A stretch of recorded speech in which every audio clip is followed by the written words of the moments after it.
am T'Challa. Hey, what's up, YouTube family? It's Denied. I got big dreams to see the world and do what my heart believes. Everything ain't what it seems, so I'm here to tell you the truth about pop culture, hip-hop, and some of the most toxic shit across the web. Forget Charleston White. I'm the one, like it or not. Better subscribe to my channel and like this video, because I'm not gonna stop. I am T'Challa. T'Challa. What up, everybody? Happy Friday. I'm so glad you guys are here, man. I'm here to entertain you. Okay, that's what I'm here to do, is entertain you. Everything else comes secondary. All right, I see you guys are saying that you're having problems with me activating the streamer. You're unable to send stickers. Stuff like that happens. That's out of my control. I didn't check it before I went live, but we're here. And I'm not finna interrupt my screen for that, even though that's some money, okay? Do me a favor and gift, okay? You want to see the scream, you want to see the tomatoes and all that other stuff. I know, unfortunately, people are saying it's not working right now, but y'all my A1 day ones. Y'all follow me from one platform to another over on Twitch, which is all the comments and on the screen. Man, y'all can give me some gifts. Are the gifts working? Okay, can we get at least 50 gifts today? Since the bits are not working and the stickers are not working, there's something that I have to fix, okay? You guys can hit me up with membership, bits, and if you cannot do either one of those for whatever technical reasons that's beyond my control, bitch, you know, you can hit up my Cash App, $to not 007. We got a great docket that we got to get to. Okay, and I love money. As much as I love money, I really love entertaining y'all more than that, honestly. Okay, it validates me, so as long as it can make you feel good, make you feel like you got the news, however I deliver it, you know. So I have my own peculiar viewpoint and style of delivery, and I appreciate each and every one of y'all are here. So if you are having issues sending me some money, best believe I want all the monies, okay? I want the skins and the ends out your mammy pocketbook. So hit up my Cash App, $to not 007 if something is not working, and I will fix it later. Okay, now that that is solved, shout out to you guys. Okay, everybody over there on that other platform, come to Twitch. Okay, Twitch is the place to be. Every day I get so many messages. I used to get them on Instagram, but like my shit is fucked up. Like I went looking for Joe McCann and, you know, doing some research, and you know, Facebook wanted me to authenticate my identity on my own account. And so that's what I did. And so I'm just waiting to see what's happening. And because Facebook owns Instagram, they also snatched up my Instagram. So I'm just trying to wait to see what's going to happen. At the end of the day, I feel kind of relieved. Like, I ain't making no money on Instagram in the first place. That's number one. Number two, even if I wanted to start a new Instagram, I would do it in such a way to where I would just get so many followers. That's if I want to start one. Okay, y'all got to take my content creator course, because I can teach you how to do it the right way. Okay, there's a right way and there's a wrong way. The wrong way is fucking with me. Okay, bitch, don't get caught up at booby traps. I'm worse than Tory Lanez. Yes, indeed. So you got that OMG? Okay, I know you want to see the tomatoes and stuff. Hit up your boy. Okay, hit up my boy. Cash App, $to not 007. I don't want to hear about it no more during this live stream when we get into the content. My Cash App is right there in the cup, aka the Cash App should overflow, since y'all worried about how y'all gonna support your boy. What's up? Shout out to y'all. What's up, Aunt Deb? Special shout out. I see the notification, a watch streak of Aunt Deb, 160,000. 160 stream streaks. Oh my fucking God. Aunt Deb is my #1 fan. Yes, indeed. Shout out to Aunt Deb at this point in time. Okay, Aunt Deb ain't go through this whole trials and tribulation of being mad and fucking with the ops and all that other stuff. That's why she got the 160 streak. And other people got other things going on. And I just really want to shout out Aunt Deb, even though it's some other people that are just as equally as supportive and big fans like hers. But Twitch done told me you done watched 160 streams in a row. That means a lot to me. That is so good. That's like literally you've been watching my content every single day for a long time. 160 days is a very long time. And then on top of that, I'm pretty sure it's supposed to be like 500. Cause you know, you probably came late or you probably missed one or two, but shout out to you, man. I appreciate that. That touched my heart. Like, When I seen that, and then I seen people crying about not being able to throw tomatoes and put up horses and shit on the screen, I was just like, I seen that, and it was just like, I gotta give a great show. This is your 160th show. Shout out to everybody. Please, please, please say thank you, Aunt Dell, for supporting your boy. I'm saying it, and I want y'all to say it. Drop some ghosts in the chat for Aunt Deb and everybody else. I love you. I appreciate you. Thank you. And Aunt Deb is one of those people that understand and that gets it. Like, it's entertainment purposes only over here. And because I got a lot of good energy to give, people want to clout chase off of that and mention me and put me in the middle of some shit. Okay? I hate it when they talk about me, but I love it when they talk about me. Okay? When somebody that I can eat off of, somebody that I can benefit off of, or some shit like that. Don't clamor and claw your way over into me. I hate you niggas. Ugh. Fuck wrong with you? Shout out to y'all, okay? All right. Thank you so much. Shout out to She Payne. Shout out to Elizabeth. And thank you, Elizabeth. Yes, indeed. I don't beg my supporters for nothing. And when I do beg them, they know I'm serious about it and I absolutely need it. But, you know, shout out to y'all. Some of y'all be supporting me before the show start. And it's just like, when I'm like chilling or whatever, sometimes I be just doing random streams talking about something that you guys are not accustomed to with 20, 30, 40 people. And honestly, I get supported the most during them streams, right? It don't look like it because the numbers are low, but I swear to God, my people pull up and it tells me this is the trajectory that the knot needs to be on. And what do I get? I get a whole bunch of baggages, clout chasers and losers, bald-headed ass chia pets. And if you watered it, the house still won't fucking grow fucking with me talking shit, clamoring and clawing your way onto other people just so that you can talk about me. They don't care about you. What they care about is being able to get under my skin. And see, I'm from Clubhouse. I know you're going to talk about me forever. Okay, I ain't even on Clubhouse. And they get the most numbers in their rooms when they talking about me. Even me going over there for a couple of days or two, it's only so long before they put my name in the title.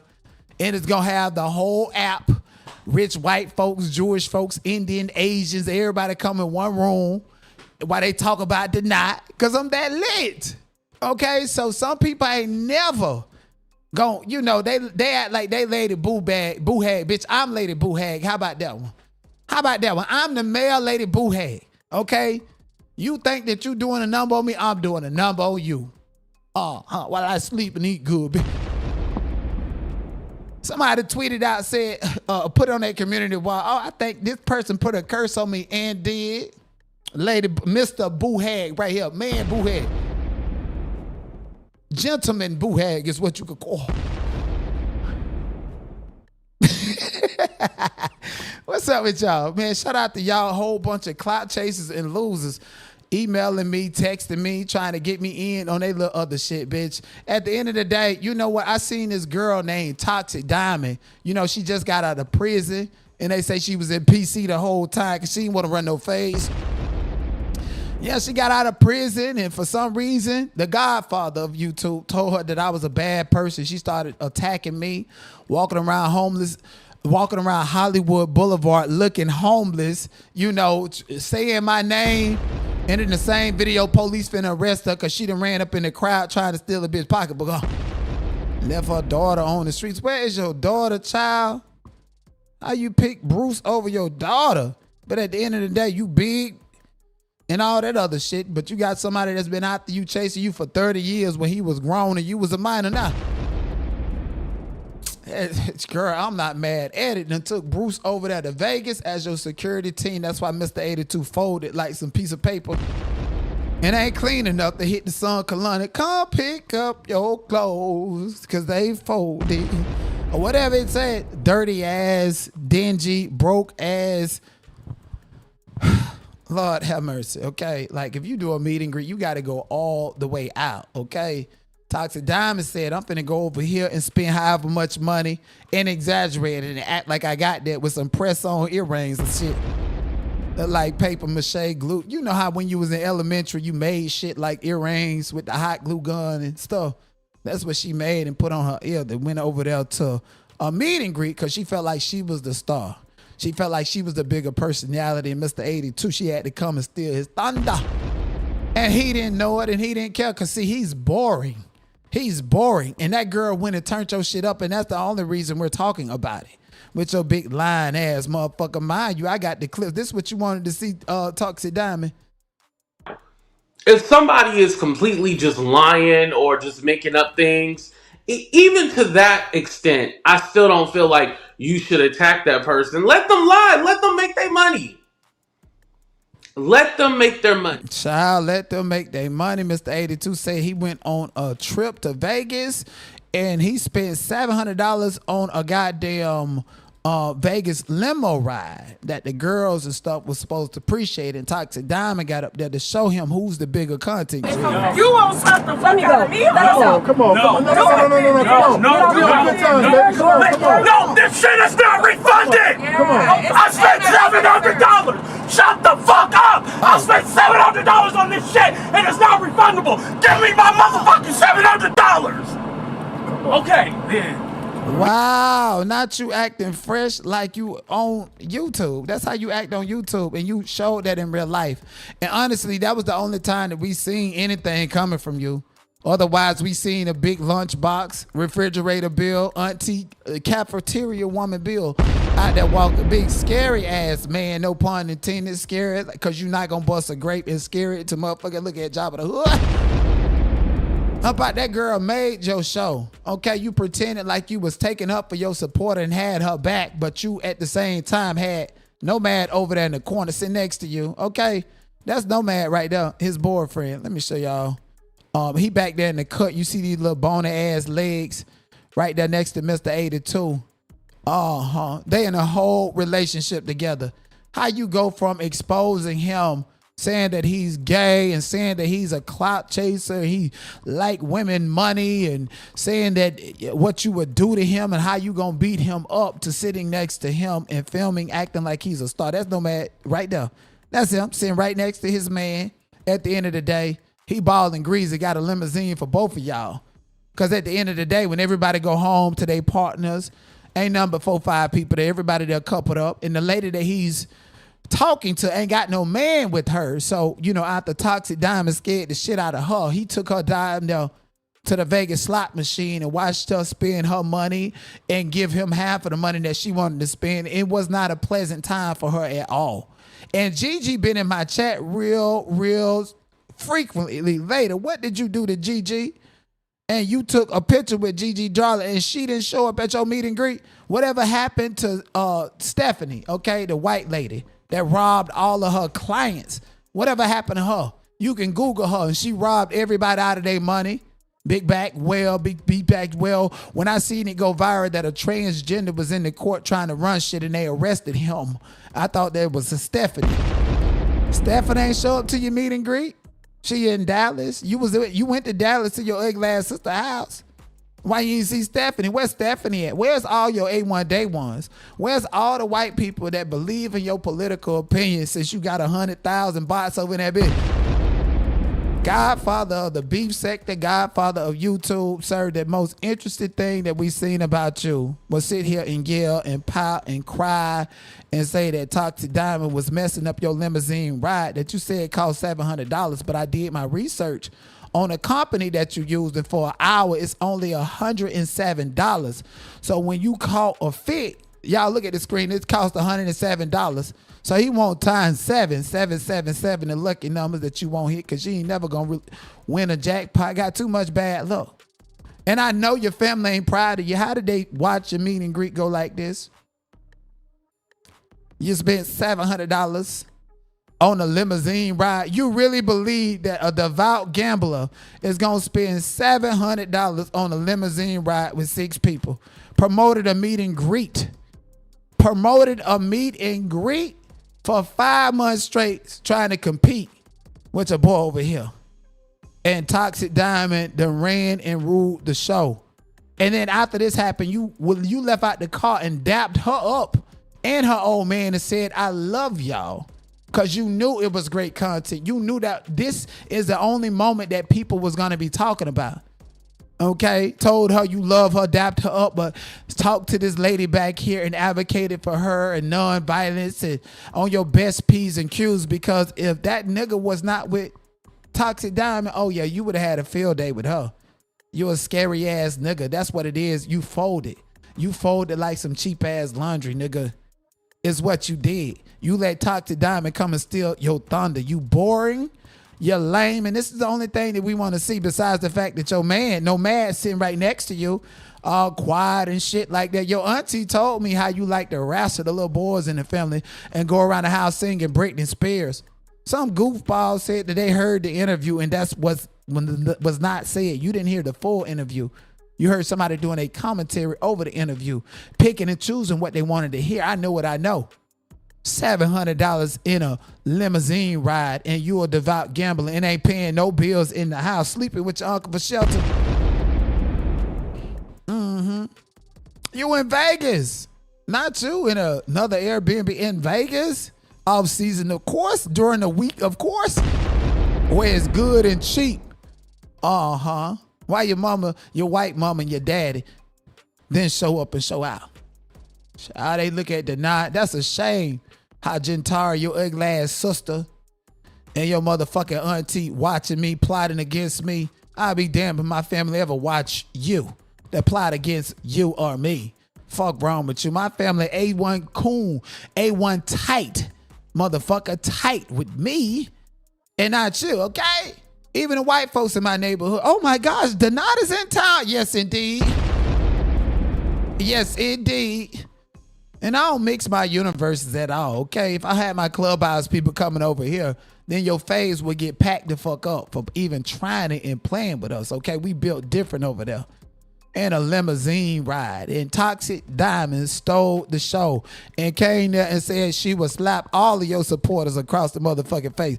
And the best thing that you did was lie about how much your little goddamn limousine ride costs for an hour. It ain't nothing but $100 or between $100 and $150. That's all it is.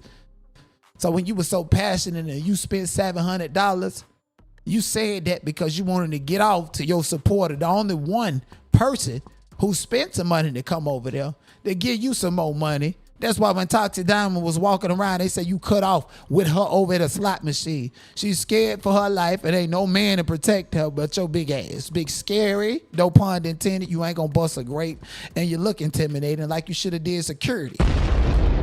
But you're too scary. Okay, eyes busting out your head, coming out like Uncle Fester from the fucking basement that your uncle got you in because you sleeping with him for shelter. Oh, what's going on? So says you. It's a hard life. It's a hard not life. Let me tell you something. You can't even collaborate with somebody like AT2. He is too gay to function. At least when it comes to me, talking about sending me text message and talking about I'm lying. And at the same time, when the text message was sent, you sent it to somebody stalking me. Go right ahead, child girl. These people going to get tired of you trying to make their platforms about me, thinking you Lady Boo Bag when I'm Sir Boo Bag. Go on, get on somewhere. Please like and share the video. Subscribe to the channel. Yes, indeed. Talking about flying me out on the Spirit Airlines. I said, what, Spirit? Child, let me get in on that lawsuit that's been filed. They closing down. Surging price of jet fuel has thrown into question Spirit Airlines' plans to emerge from bankruptcy this summer and return to profitability. Airline industry sources tell CBS News some of Spirit's creditors are now questioning the airline's ability to make upcoming debt payments. Spirit is still selling tickets and operating as scheduled for now, but if its creditors should force a liquidation, it could mean Spirit would halt operations with little notice. CBS News travel editor Peter Greenberg. I would definitely have a backup plan ready. Here's what I would do. Buy a refundable ticket on a competing carrier on the same route. That way, if your Spirit flight goes okay, just refund the ticket. If your Spirit flight doesn't, you won't be worried about getting a seat home. You'll already have one. Spirit declined to address the reports of a possible imminent liquidation, saying it does not comment on market rumors and speculation. What is not speculation is every U.S. airline is feeling the impact of the surging jet fuel prices since the beginning of the conflict with Iran. Tony, the surging price of jet fuel has thrown into question Spirit Airlines' plans to... And so the dude that's sitting there giving him this information about what to do in order to protect your flight. Oh, just purchase a refundable ticket. And if it refunds, you'll have an automatic seat. Bitch, this man got shares in Spirit Airlines. I'm going to tell you how I know. Spirit Airlines is cheap until you've been to check them motherfucking bags and shit, huh? check the bags and shit. It be like, damn, why I gotta pay this much money for the bags? You would think you stepping on that goddamn jet that a lid was on, finna go down, old ass jet planes, and got stinking motherfuckers and shit like that. Last time I rode a Spirit Airline flight, I did them a number. So I only rode a Spirit Airline flight 3 times in my life. First time, it was okay. Second time, they were so rude. I said, if I ever get on the Spirit Airline flight, I got a trick for their ass. Okay? Y'all remember when I had to run from Brazil after I had my phone stolen and credit card fraud and shit? Nigga, I had to leave from Brazil, went to LA. Of course, it was not on Spirit, but I took a Spirit flight from LA to New York. And baby, when I tell you I opened up 3 cans of sardines on that bitch and left them right there and nibbled on them like I was a cat. I had the whole Spirit Airline funky like a motherfucker. Cause ain't no but some ghetto ass, rude, toxic, nasty, low vibrational motherfuckers that work at Spirit Airline. Okay? And so one of the TSA workers and the flight attendants ain't one of the Tyler Perry go come and get them $1,000 gift card or some shit. Since he's Santa Claus. We don't care if Spirit Airlines shut down. It might be a cheap flight, but them bag fees is fucking espionage if you ask me. We don't care. And this man right here who got interest in Spirit telling y'all to purchase a flight that can cancel, that's another extra $100. If your flight was $102 and you thought you was getting off because Delta is $400, take 2 bags with you. You gonna wish you'd have got on the motherfucking Delta flight. And then if you book and reserve to cancel it, you gonna make sure and wish that you got on a motherfucking private jet at that price. Listen, fuck Spirit Airline. Yes, indeed. I'm sick of Spirit Airline. Every time you think of Spirit Airline, you think of bitches with bonnets on their heads walking through the airport. No, thank you. Goodbye. Yes, indeed. Bald-headed ass chill pets with no hair and it won't grow. King Harris. They said they got this nigga out here like they was playing Pokemon Go. The police speeding down the street and shit to get this nigga and getting arrested and stuff. I told you, this boy right here gonna cost them late life. Hi, good evening. My name is Officer Lopez of the Gwinnett County Police Department. Reason I'm pulling you over is you're doing over 70 miles an hour in a 45. I didn't know. You didn't know? No. I got you. Get a driver's license on you? Nothing. Alright, are you the registered owner of the vehicle? No. Okay. Do you have a photo or anything like that of your driver's license? Yeah. Alright, got you. Alright, so do you mind stepping out and we're going to talk right here real quick, back here? About what? You need to step out of the vehicle. Step out for what? So there's a firearm in this vehicle. You're already speeding. You don't have anything on you. I'm separating you from the firearm. Right. Alright, are you going to get out of the car or not? I don't. Tell me why. I already told you why. You didn't Pennsylvania tell me versus why. Mims. Are you getting out or not? Supreme Court case law. Are you getting out or not?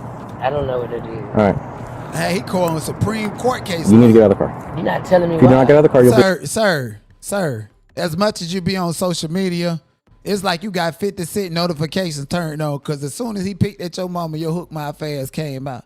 Looking like Blueface old lady. Nigga, get out that car for them cracker pull you out of there and shoot the shit out you. It's obvious they know who you are because they ran the tags. That's why he's being patient with you. And if not, we need more police officers like him. He said Supreme Court law. This is what it is. Get out the car. It's 2026. Who don't know to get out the car when the police say get out the car and wonder why you bitches get victimized? be arrested for obstruction. You're gonna arrest me for obstruction? Yes, if you do not get out of the car. I don't know why. I don't feel safe. All right, if you do not get out of the car, you will be arrested for I don't obstruction. feel safe. If you do not get out of the car, you'll be arrested for You're not obstruction. telling me a valid reason why I need That's to get out a of the car. perfectly valid reason. Like, Google it if you want to. It's not going to end well for you. Let me call my lawyer, man. You have that right, but you're not even under arrest right now. You're still just detained. Stay in my car. No, you don't. Yeah, I do. Get out of the car. Hey, Quinn. Look at him, a waste of money. I don't give a fuck if I was Elon Musk rich. If I have a dumbass child that don't know to get out the car when the police say get out the car, I have been a failure of a father. Then on top of that, you calling the lawyer costing me money too. Let me tell you something. It don't matter how much or how little money I have.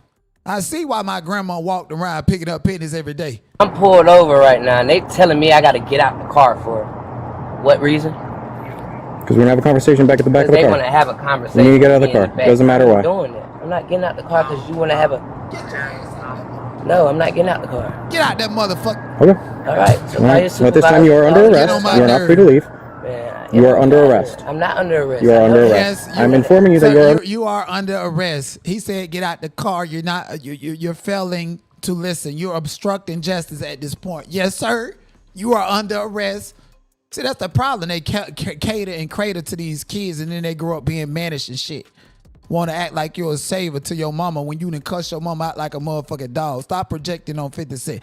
Get out the car, Pikachu. They done caught you. Under arrest. I'm under arrest for what? Yes. Hold on, my lawyer calling. Hey, so a police officer is right here telling me I have to step out my car. And I'm telling him I don't want to step out my car. He's telling me to step out the car to have a conversation. I've already told you you're under arrest. You're under arrest at this point. And he's trying to tell me since I didn't want to step out the car, I'm under arrest, bro. I'm under arrest. But you are under arrest at this point. All right? So you need to get out of your car right now. Okay. All right. Look what he got on, Elizabeth. All right. Look what he got on. So this make y'all feel tough. Not the slightest. All it does is give me some paperwork. All right, All you have to do is get out the car. file your paperwork. You want me to get out my car to talk to me about what? There's nothing to talk about. This is not your car. You're absolutely flying down the road at 70 miles an hour in a 45. There's Never had a police Also, tell me to step out the car to ask simple questions. Well, there's Ever. a firearm within like 2 feet of both of our faces. Yeah, I'm gonna have It's you in step out front of the of car. you. It's in front of you. Yeah. What are you talking about? Sure. Well, Not just that, you have an open THC container in the center console. Okay. Oh. All right. Who do you want to pick up the car and the gun? I gotta be here in 30 minutes or less. What happened at home with y'all? What he What got y'all on? so upset All about? right. Who are we calling? Okay. We are over at 7050 Jimmy Carter Just Boulevard. tell them American Deli. Do you know about how long American it'll take you Deli. to get over here? American. Where was you going? Sir, it is April the 12th, 2026, and you got on a Pikachu costume. But be right here acting like a gangster. What gangster is in a Pikachu costume out of Halloween season? What kind of party you going to, little ass nigga? Eyes bigger than the bowling ball, bitch. You going to one of them Diddy type of slumber parties I see. American Deli. There's a lot of us. American Deli. 7050. American Jimmy Deli. Carter. 7050 Jimmy Alright, Carter now Boulevard. hang my phone up and lock my phone. All right. Hang my All right, phone about up and how long lock will it my be shit. for you to get here? Hang it up and lock it. 10 minutes. Hang it up and lock See you it. then. Hang it up and lock it. Calling orders and stuff. Look at him. Alright, now let go. Yes, sir. Hey, how's it going? And look at T.I.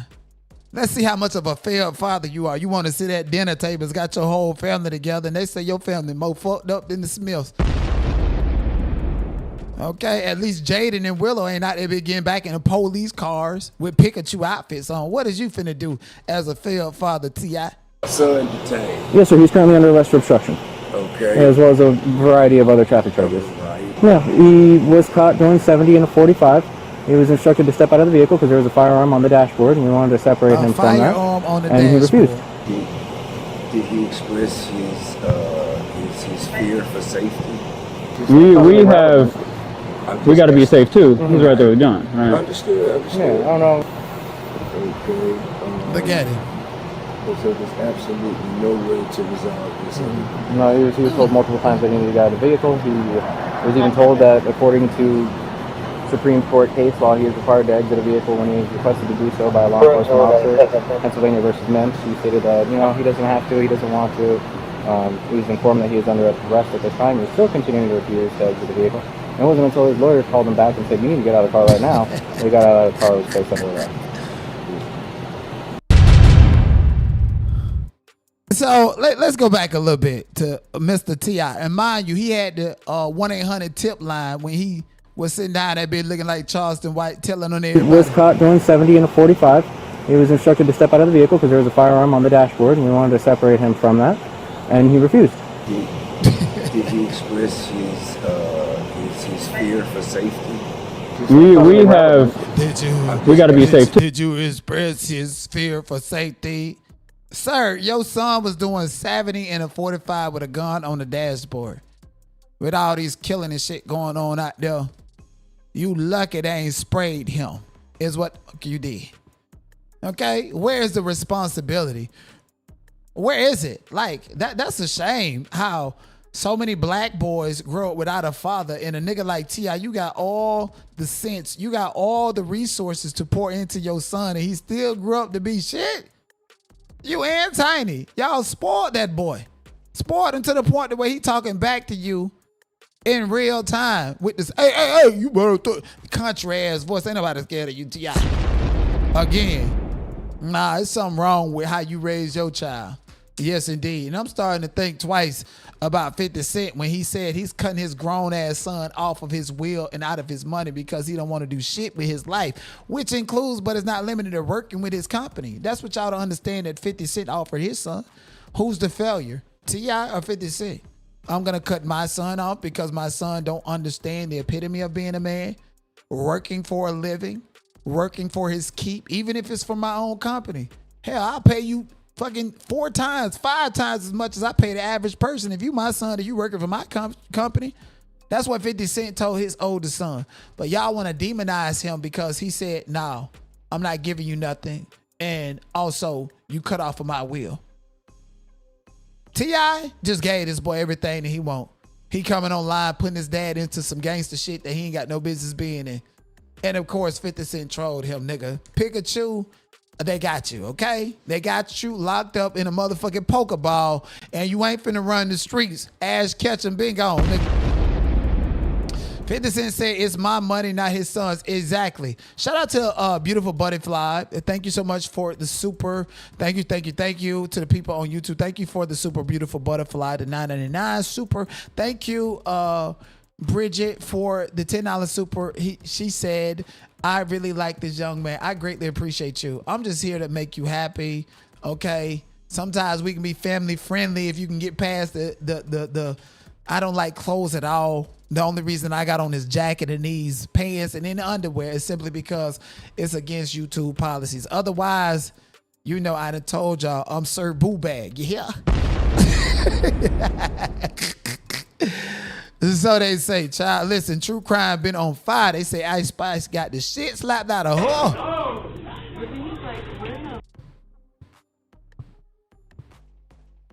her. Okay. So this is Ice Spice.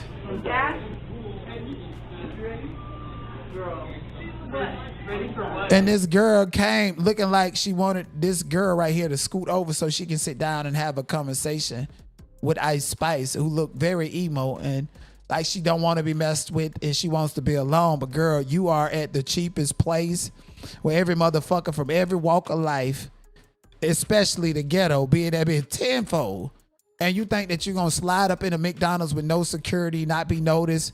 This girl probably feel a way about you, okay? She feel a way about the men that she screw on looking at your music videos, you popping and twerking. What's so special about you? Y'all got the same hair color. Y'all got the same skin color, bitch. This is like Big Lex rolling up on your goddamn ass to steal your thunder. Take ass. You take ass? That's what you do, you take ass? So go take ass. So you from Cali? So go take ass. So you from Cali? Are you from Cali? Are you from Cali? So your whole thing is, are you from Cali? Are you from here? So you on some hater type of gang banging type of stuff. So they're trying to size this girl up. We can't show that what she did, but you guys know she reached at this girl and slapped her and punched her, and it was some whole ass nigga with her that was antagonizing this girl to come over there and check Ice Spice like on some gang banging type of ish. That's crazy. Not even the women can just enjoy a slice of pizza or some McDonald's to them goddamn selves. Look at this. And so I can actually, then they push the white girl down at the table. Listen, Ice Spice, into any celebrities, don't be going out with no scary ass bitches, okay? Find you some niggas that know martial arts, taekwondo, shit, hell. Get a girl that went to the Israel army or some shit to make sure this hoe get locked up or something. Just push her down. You with these skirts, see? And this is exactly why people like Lil Nas X and them got problems. They get on, get money, extort the black community, hang out with white people and don't have no black friends, live a soft life, don't know how to motherfucking fight. None of that stuff, okay? She ain't got no black friends is what it's telling me. You're in LA and you're Ice Spice and you're with a white girl. Somebody who's not in the club shaking and popping and twerking to your music. And this girl said you disrespected her. That's why she reached over and slapped you. because you grifting off of the gang banging black culture and don't want to validate these people when you see them. That's why Offset keep getting shot up at the casinos, okay? You think them niggas at the casinos ain't Offset ain't hear that shit in the Migos song? They feel like you done got their time, their energy. The least that you can do is be respectful to them. And because you disrespectful and acting like you bigger than them and better than the program, they reaching at you with no fucking security. Girl, child, bye. What you gonna get, a boxing deal? Because the last time a bitch reached at Chrisean from Crenshaw, she got a boxing deal. She switched up in her black friend. Yes, indeed. But let me tell you, this dude right here, he gonna die chasing some clout. That really was like Him, okay, him. Yeah, oh yeah. Oh yeah. You didn't touch Ice Spice, you didn't gas this girl up to do that. It's some niggas that's finna come at your head. And then on top of that, he got a big ass buzz ball, cheap liquor drinking ass nigga. That's really Ice Spice. Dirty ass nigga. Did all of this for clout. Ice Spice came out and said, run a fade. Listen, I can respect that. See, cause Cardi B gonna get loud and pop it, but she ain't gonna fight. We all know that. You know, these rap girls ain't really acting like baddies, Zeus Network or something. Like, I want to see Ice Spice guest star on Zeus Network Baddies Chapter 2. I mean, this moment right here is right for it. And look at this nigga right here. This nigga's finna die by chasing the clout. Him. And look at him. He's in this girl face, bro. He's in this girl face, antagonizing her, mushed her with no security or nothing. Yo, this girl got money. Let me fight her. Look. Like, why is he trying to fight this girl? Let me fight her. Let me fight her. And I can vouch for Ice Spice. That's what I'm talking about. Let me get a one-on-one with the girl. And this nigga's gassing her in her face, bro. I give it 3 days. That nigga's gonna be smoked if you hung for me. Yeah, she held her own. Win or lose, she held her own. And guess what? The next song she dropped, I'm gonna make sure I support it. Because this is a dangerous situation to have clout, to have people that love you and support you, and these bitches ain't got shit. They ain't got nothing. They screwing on the same men that's listening to you while they busting it. Come on now, you know these hoes is jealous and shit. And Ice Spice stood her own. Yes, indeed, she stood in the paint. I don't know if she won, lost, draw. I don't care. And this girl has come out trying to chase clout and telling her side of the story as to why she had to assault and batter Ice Spice. Comes out and she was like, oh, I think that's Ice Spice over there. And I'm like, oh, for real? So I go up to them and I'm giving her and the other girl she was with compliment. And then immediately Ice Spice was just being rude. She was like, why are you over here? You could leave. Bye. And I'm like, why are you being rude, pretty much? And she was basically saying, like, you could just leave. Bye. Like, I don't even know why you're at my table. Then that's when I proceed to ask her, like, you don't got to be rude. I'm just giving you guys a compliment. And I'm like, you know what? Where are you from? She said, I'm from New York. So I said, let me tell you something. I don't care where you from. I'm like, you in LA, you in my city now. You can't be out here disrespecting people. Like, if you wanted us to leave, you could have just politely said, oh, I'm not in the mood or something, right? Instead of just yelling at me. So she kept going on. Then she calls me a bitch. So after she calls me a bitch, I hit her. So I hit her. And then so I got That's a lie. That's a lie. We seen the video. And we seen what you did. You came over trying to be friendly, trying to have a white girl to scoot over so that you can have a conversation and act friendly with Ice Spice. And it was a no, body language. And then you kept asking Ice, but what city you from? Are you from Cali? She said, are you from Cali? Are you from Cali? You know Ice Spice is from New York. Everybody know that. You was looking for a moment. You was embarrassed and humiliated because you seen somebody with some real clout come through and you wanted to be a part of that. And she said no. So you got mad and you assaulted this girl. And you need to go to fucking jail. Escorted out the McDonald's. And then so after they escorted me, I'm like by my car and I hear Ice Spice in the middle of the street talking about where is that bitch at? I want to fight her. Woo woo woo. So I come back down the street and then that's when me and her fought again. And then she just kept talking a whole lot of mess. That was just like the brief of the story, honestly. And then as I'm outside the McDonald's as well, she picks up one of my homie's phone. She picks it up and she throws his phone and broke his screen. So it was just like basically she was being disrespectful. And my friend, she comes. There ain't nothing you can do about her picking up the phone and breaking the screen. I know you want some Shabani. How they say I should have sued Cardi B for assaulting and battering me with that motherfucking pit. I need some money, and your broke ass nigga needs some money.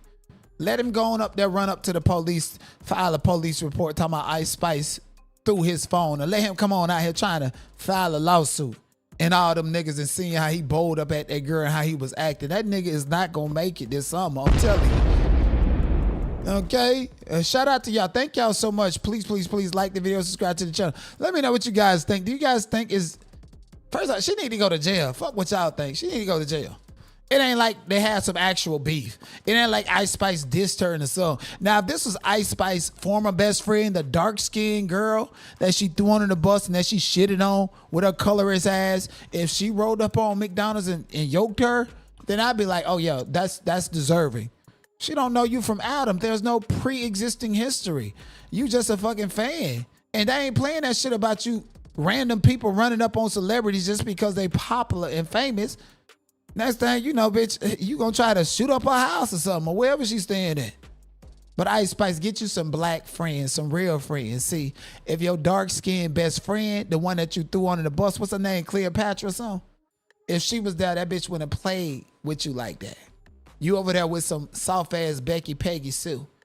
The ones that live up in castles in Malibu and where you like to hang out because you too good to hang out with anybody from the hood. You too good to hang out with anybody from the Bronx where you came from.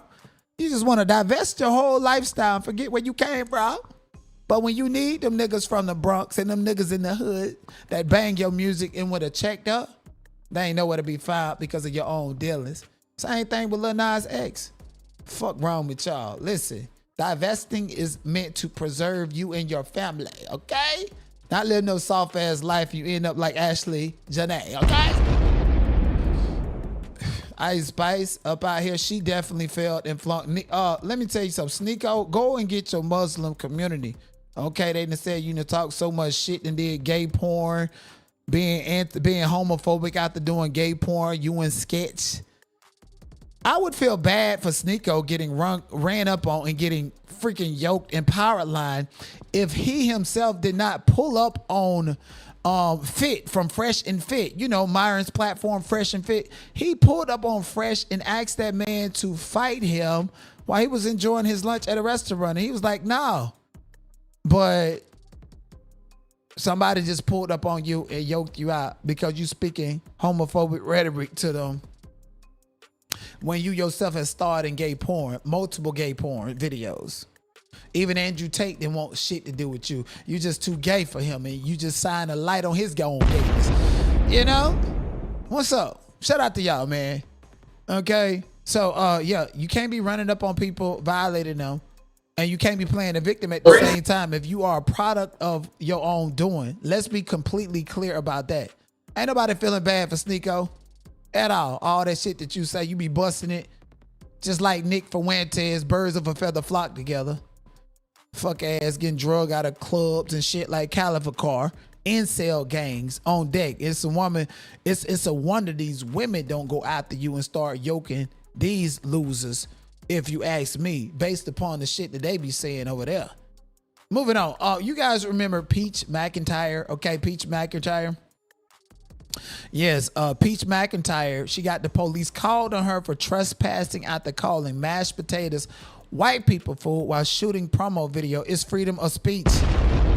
It is freedom of speech. I ain't never heard mashed potatoes was white people food. Now mayonnaise, that'll be a different story. Put some motherfucking mayonnaise in there, mayonnaise on whatever, that's white people food. We all know that. But Peach is just so problematic. People want you out of Hillsborough County.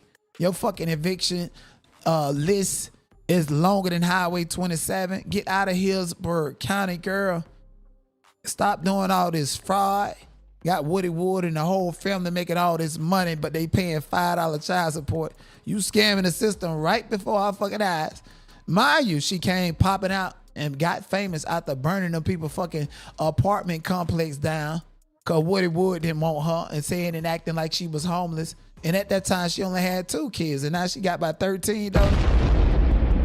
let alone stomach look like a bowling ball, 13 months pregnant at these people establishment. Girl, you doing a number on black women when it comes to the BMI and got the nerve to say mashed potatoes, white people food. Then why the fuck is you that big? What was you eating? Yes, I have to continue to say it's white people food. No, it doesn't matter if you don't want to hear it. It's freedom. Baby girl's white. It's freedom of speech. I don't give a damn. We didn't pay you to the mashed potatoes is white people food for my video. We didn't pay you to come to serve. Okay, they white. Mashed potatoes is good, but that's not what I want when I think of island food. I want some peas and rice. I mean, did we pay you to bring island food or have a barbecue? What? I don't know what they paid you to do, but I pay $3,000 a month.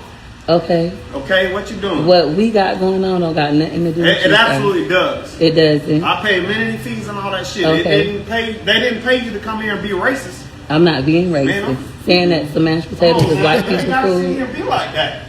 Can you let me continue to work? Can you continue? No. This is what you call a Florida actor. You know, the Florida actor, they be just as close as the black people up north, like Chicago, because you know them niggas is soft and shit. So, yeah. I don't want to hear this shit. Okay, bye. You have a phenomenal day on purpose. Bye. Well, you can stay. We're going to work anyway. I'm not calling anybody. I'm a professional. So, I'm a professional. I'm a professional. Girl, ain't nothing professional about you at all. Except you got some WAP and it's fertile. And that's the only professional thing that we see. That you can keep on popping out babies and letting people know it's safe to have them in the midst of all these white doctors and people in Hillsborough County that's sick and tired of you that went to these people restaurants and offended they goddamn mashed potatoes. Girl, you know you eat fucking mashed potatoes. Nigga, I was eating mashed potato out the box before I ever had somebody mash a real potato and feed it to me. First time I had it, I was at the white folks' house. You know, a baked potato, mashed potatoes. That food wasn't introduced to me until I got to the white folks and got some white fucking friends. Otherwise, it was the flakes in the box. You knew you grew up on that motherfucking shit. Eggs, bologna, and mashed potato is white people food. When you eat real potatoes, you ate the poor people mashed potatoes. You know, I'm going to continue to work anyway. Oh, this is white people food. It is white people food. White mashed potatoes, white people food. I want some peas and rice. Racist. Okay, so she's saying that me saying that it's white people food is me being racist, and you said it's a violation of the Fair Housing Act. Yes, for ma'am. me to say that it's white people food, even though that's a violation of my freedom of speech. As a resident, I'm not a resident. Right, but we're only allowed to speak to the residents. If someone has come to complain to me that they feel that they have been spoken to in a racist way, we have a right to ask you to leave. But I wasn't talking to him. Yeah, and you talking about Fair Housing Act. Damn, they getting ready to evict whoever she affiliated with. Peaches ain't nothing but an infectious character. That white lady wants you up out of there. But is it really racist? How many of y'all still believe black folk can't be racist?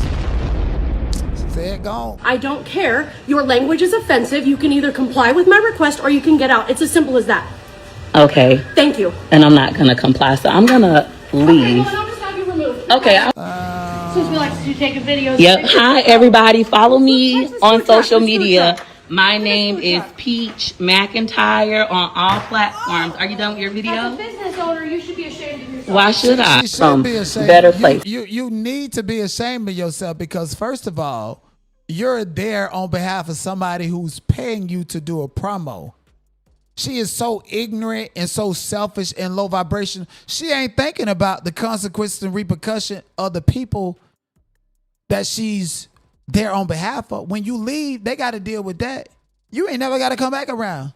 To you, it just feel like another moment and wonder why bitches beat you up in the streets. Okay, I hope them white folks get there and charges and press them on you.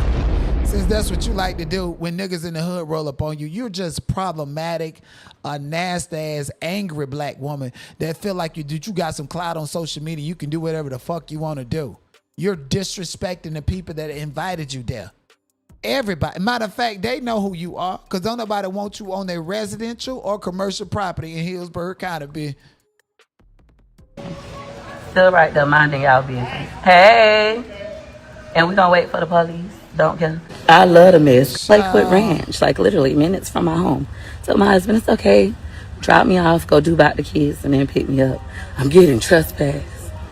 Yeah, you're problematic. The police get tired of you every day. Okay, you ever wonder like how your people come up missing? How your people come up hung by trees and shit, and they be like, oh, the police did it. Stuff like this. You have been harassing CPS office, the police, the FBI, every apartment complex. Girl, your life is in danger. How much you done been fucking with these people, they is gonna get sick and tired of you. Too many government resources are being used on you, and then they had they been coming out ranch, like literally minutes from my home. So my husband, it's okay, drop me off, go do about the kids, and then pick me up. I'm getting trespassed. There's car number 1. There's car number 2 to trespass me. All right. So I don't know. Should I wait for the trespass? Lakewood Ranch. It's like, girl, you cut the camera off because they is tired of you. In every zip code, every precinct, they is sick of you. Like, you know how like you got to leave your hood in order to like build your life and make a difference? Peach, you got to leave Tampa because at this point in time, they're going to send you blame your ass one of these motherfucking time. They ain't even going to give a fuck if you on live or something. One of them crackers going to take it for the team. They sick of you. Peach, get out of Florida, period. Don't go to Tallahassee. No, your family ain't proud of you. Don't fuck with you. You're still around and amongst them. Timber Terrace ain't but so motherfucking big. It ain't so big. What are you talking about? And then you're holding on to Woody. He don't want you. You blackmailing that man because, see, the thing about it is you think Woody out there sleeping with women when he out there sleeping with me. Yeah, that's the tea about Woody. Be over there in Temple Terrace sleeping with them big old white men at 2, 3 o'clock in the morning, and he got to leave for the chickens crow or some shit like that. You'll think he Sir Boo Hag. How he don't be in your bed late that motherfucking night. Yeah, somebody said she ain't allowed in Jupiter. I'm tired of her and I don't even know her. Yeah, she is just a problem. Just a goddamn problem. Girl, go home and raise your kids. All you do is antagonize people. That's how I know you're angry. You're angry and you're not happy. Show your ugly ass kids and show your relationship. You don't want to show none of that. That's supposed to be the majority of your life, right? Angry, mad, and go out and take it out on everybody else. Again, when you lead them Jamaican people who paid you to promote their restaurant in Hillsborough County, got to deal with the aftermath of it. When that white lady said it's a violation of Fair Housing Act, she was talking to them people. They finna get the fuck up out of them.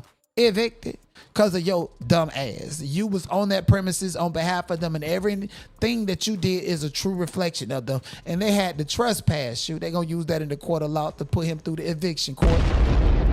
They don't even want the money. Okay, white folks at the point where they don't give a fuck if you got how much money that Peach McIntyre got, and people still don't want to rent to her, still don't want to sell the property to her or nothing. Get out of Hillsborough County. I just feel like you're on a downward spiral. Motherfucker gonna come out and talk your ass, okay? Listen, I just seen this clip. It's like a reclip playing because you know the internet's slow. Kimora Lee Simmons. And people always question her blackness and if she's black, if she's pandering. You know, being black comes with a certain personality and an attitude. And after seeing this, I absolutely see why black people just accept Kimora as a part of the black community. I love that moment. That was such a black moment.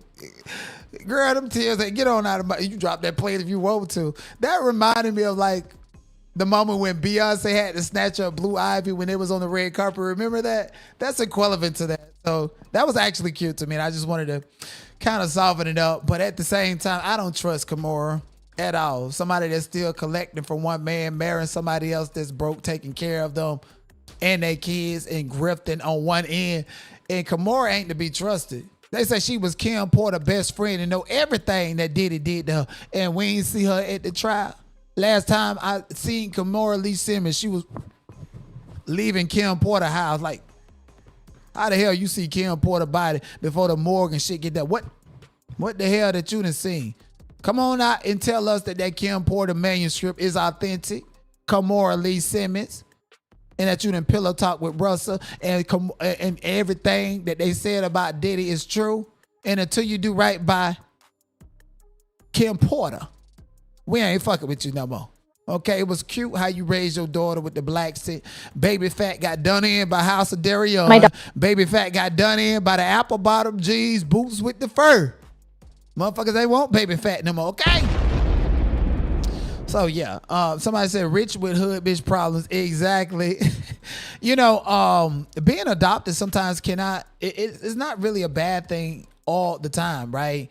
When you think of a white ally or somebody that's white and adjacent to the black community, they will take the time to learn the lingo. They will take the time to learn things to take care of and be a friend to us. I think this foster mother is excellent. She says she went all out studying Afro hair care, trying to properly care for her daughter's hair and keep it healthy. And what I see this white lady doing, I'm like, God damn, maybe they needed to hire her instead of Glenn Close in that goddamn Lee Daniels movie when she was putting a sew in that bitch head. Daughters first came home, there were obviously a lot of mixed emotions. For me, one of the biggest worries was that I wouldn't be able to care for their hair correctly. I'd heard comments and seen firsthand in the foster and adoption space that there are white parents who didn't know basic hair care for their children. Meanwhile, they have their own hair colored every 8 weeks and blowouts weekly. I understood how much this mattered, but I was unprepared. Our foster agency didn't give us any resources on products or local stylists or braiders. Wow. So I was up late, watching YouTube, watching black moms who spent time creating how-to videos on their own children's hair. I was figuring it out in real time, and I was scared of getting it wrong. Not because it had to look perfect, but because I never want them to feel like their hair is difficult or inconvenient or something I don't know how to handle. I want them to feel cared for. I want them to feel proud of the way that their hair looks. I want them to know that there's nothing about them that feels like a burden. I'm still learning. I'm still open to being corrected. And that's how I always want to be, because I don't have generations of experience behind me. But I do have consistency. I can have humility. I can keep showing up. And to me, that's part of loving my daughters well. Wow. You know, black women, y'all ought to be ashamed of yourselves. Be putting perms in the baby hair, taking it out because you're jealous, because your ass is bald-headed and your child not. Feel like, oh, I got a new baby, so let me ignore this child over here. This child's hair is nappy. Ow. Ow, them peas go to popping and shit. And why the little piece of man that you got, or the daddy need to hit you in your mouth like he mister, want to cut off these black girls' hair. And shit, that white lady went out to study and ain't put no perm in that girl fucking hair. And y'all are lazy. Y'all put perms in y'all daughter's hair these days because you're jealous and don't want them to be like Rapunzel. Okay, I grew my goddamn natural hair on here and showed y'all what I use. And you still putting perms in your hair and your child hair because you feel like it's black and nappy and ugly. And if a white woman can go out and research and understand black hair, and y'all are not doing what's right by y'all need to prioritize. Yes, indeed. I got a special guest that's coming on my channel later this week to teach y'all about how to take care of natural hair, okay? You can be Tasha K. Ball. The girl that I know gonna teach you how to grow it like Rapunzel. You can be Tasha K. Ball. Tasha K, tune in. Tune in and get you a strategy before you have to go to prison and just use regular soap to grow your hair because you done committed bankruptcy and fraud. What's your bald head of that? Stop using perms unless, of course, you want to be bald. Yes, indeed. And for some reason, y'all be using this perm, your hair ain't going to grow back at all. Your follicles all messed up and shit. Okay, so later this week, I'm going to be doing a live stream with someone that specializes in natural hair care, how to take care of it, what to do. I've taken advice and I've taken care of my hair in a similar fashion. Now, between you and I, one day I might just go live and this shit might be cut off. I done grew my hair and it's time for me to cut it off. Who wants some? It's a bald-headed bitch running around here, look like a naked mole rat, bald-headed ass chill pet, and if you put water on it, that shit still won't grow. Cut it all off. It don't matter. Motherfuckers out this bitch getting sew-ins and shit on top of they bald headed. Anyways, moving on. Race is definitely prevalent. It's definitely still an issue in America. And, you know, Morgan Freeman's tried to say that, let's just stop talking about it. We have to talk about it. We have to talk about it because people use race to weaponize. It's not like I'm using race and being racist because we're in a deep argument and I'm saying some stuff to hurt you. Like, a Miami woman was arrested after allegedly telling her child not to talk to N-words when a black postal worker delivered their mail. She then sprayed the worker with a hose, tried to run her over with a car, and threatened to shoot her. Oh, that's a postal worker. Bitch, you got a felony. The woman behind the wheel was Lourdes Portuguese, who is now in jail on 2 counts of aggravated assault. Police say the 34-year-old attacked a postal worker delivering mail to her home and called her a racial slur. She had no reason to be mad at this mail carrier. She was just doing her job. Tuesday afternoon, police say a black postal worker was delivering mail to Portuguese's home. Wait, y'all heard how I said people say that a black? It's like they be hitting that color hard. God damn, like they want to just pull up some emotions out of y'all. And you know, it's mostly black women out here in the service industry. It's mostly black women watching this video right now. That newscaster made sure that y'all was gonna be triggered by this one. Home on Northwest 18th Place in Miami when the suspect's son approached the victim to get the mail. That's when the suspect allegedly yelled at the child, saying, quote, "We don't talk to N-words." The police report states the victim said she was just trying to do her job when Portuguese then grabbed a water hose and sprayed the victim.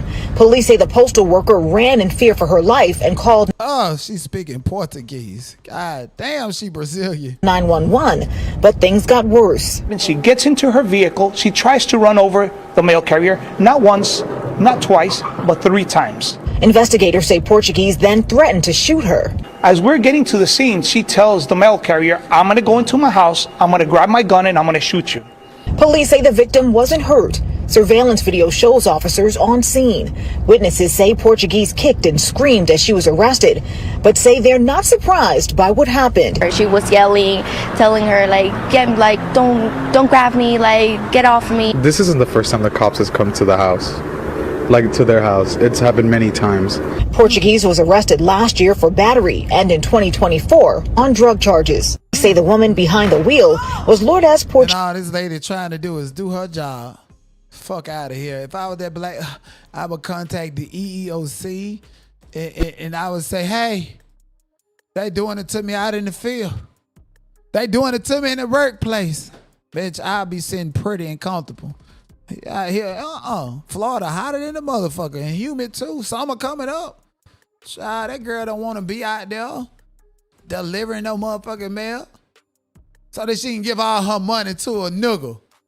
Fuck wrong with you, man? I will do I would start me a GoFundMe for pain and suffering or some shit. I get my shit money and coins. Let me go viral for something.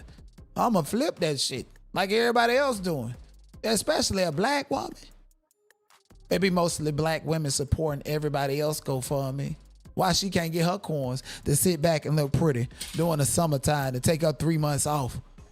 I got mental anguish. I'm scared for my life. My identity is compromised. This woman said she was gonna shoot me. I need to take 3 months off with a GoFundMe, living my best life, securing my job. But maybe she won't because, you know, they furloughing all the federal workers. They trying to get rid of the post office. Jeff Bezos and them. So yeah, she last of a kind. So maybe she just need to go ahead and get her money and go on somewhere. I wouldn't be risking my life delivering no motherfucking mail to nobody batshit crazy. I'd be just like this lady right here over in the ATL. Yes, indeed, girl. Get it, honey. How the Asian people put oranges, strawberries, peppers, lemon peppers, and bananas and all this shit up in your water. So wonder how much they charge you, girl. One of these niggas out there on the streets could have did better than that. She laid up smoking a hookah. Shit. Drinking a glass of champagne, a mimosa, champagne and orange juice, honey down the leg and butter and stuff like that. Shit, and this is post-tax season, so you know she got a bag. She just need her little TLC, baby. Okay, they got a spa in Atlanta. They said, come and get you a forehand massage, baby. Come on and tipsy and drink and fuck around and find out you could have spent in a crab ball by the time you get done paying for this. I would take the crab ball.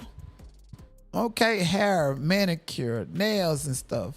All done later. Yes, indeed. And they call this spa day and spa treatment. And this is what it is, okay? But real talk, this lady, she could have spent the same time in the motherfucking gym because that BMI is high off the motherfucking chart. You know? People don't lose weight because they feel like a diet regime is not a lifestyle change. It's a lifestyle change, baby. If you're on a diet, you ain't got time to be laid up right there having them putting ramen noodle soup and oranges and shit and all this other shit in your water for you to feel good because you ain't got nobody touching on you, nobody to love on you. So one that she ain't run out that bitch on the plug, you understand? We got to do better, though. We got to do better, though. I seen a survey that went viral today. It was from 2017 about the CDC saying diets don't work for black women, babe. It's a lifestyle change. Anybody out there, I understand you want to be pampered and stuff, but did you earn that? Is it worth it? Let me work it. Put my thing down, flip it and reverse it. Yeah. You know, that song even told you got to work it. I need a glass of water. Oh boy, it's good to know y'all. What did you do to be pampered and manicured like this? I ain't did shit but lay up on your big funk ass and open your leg.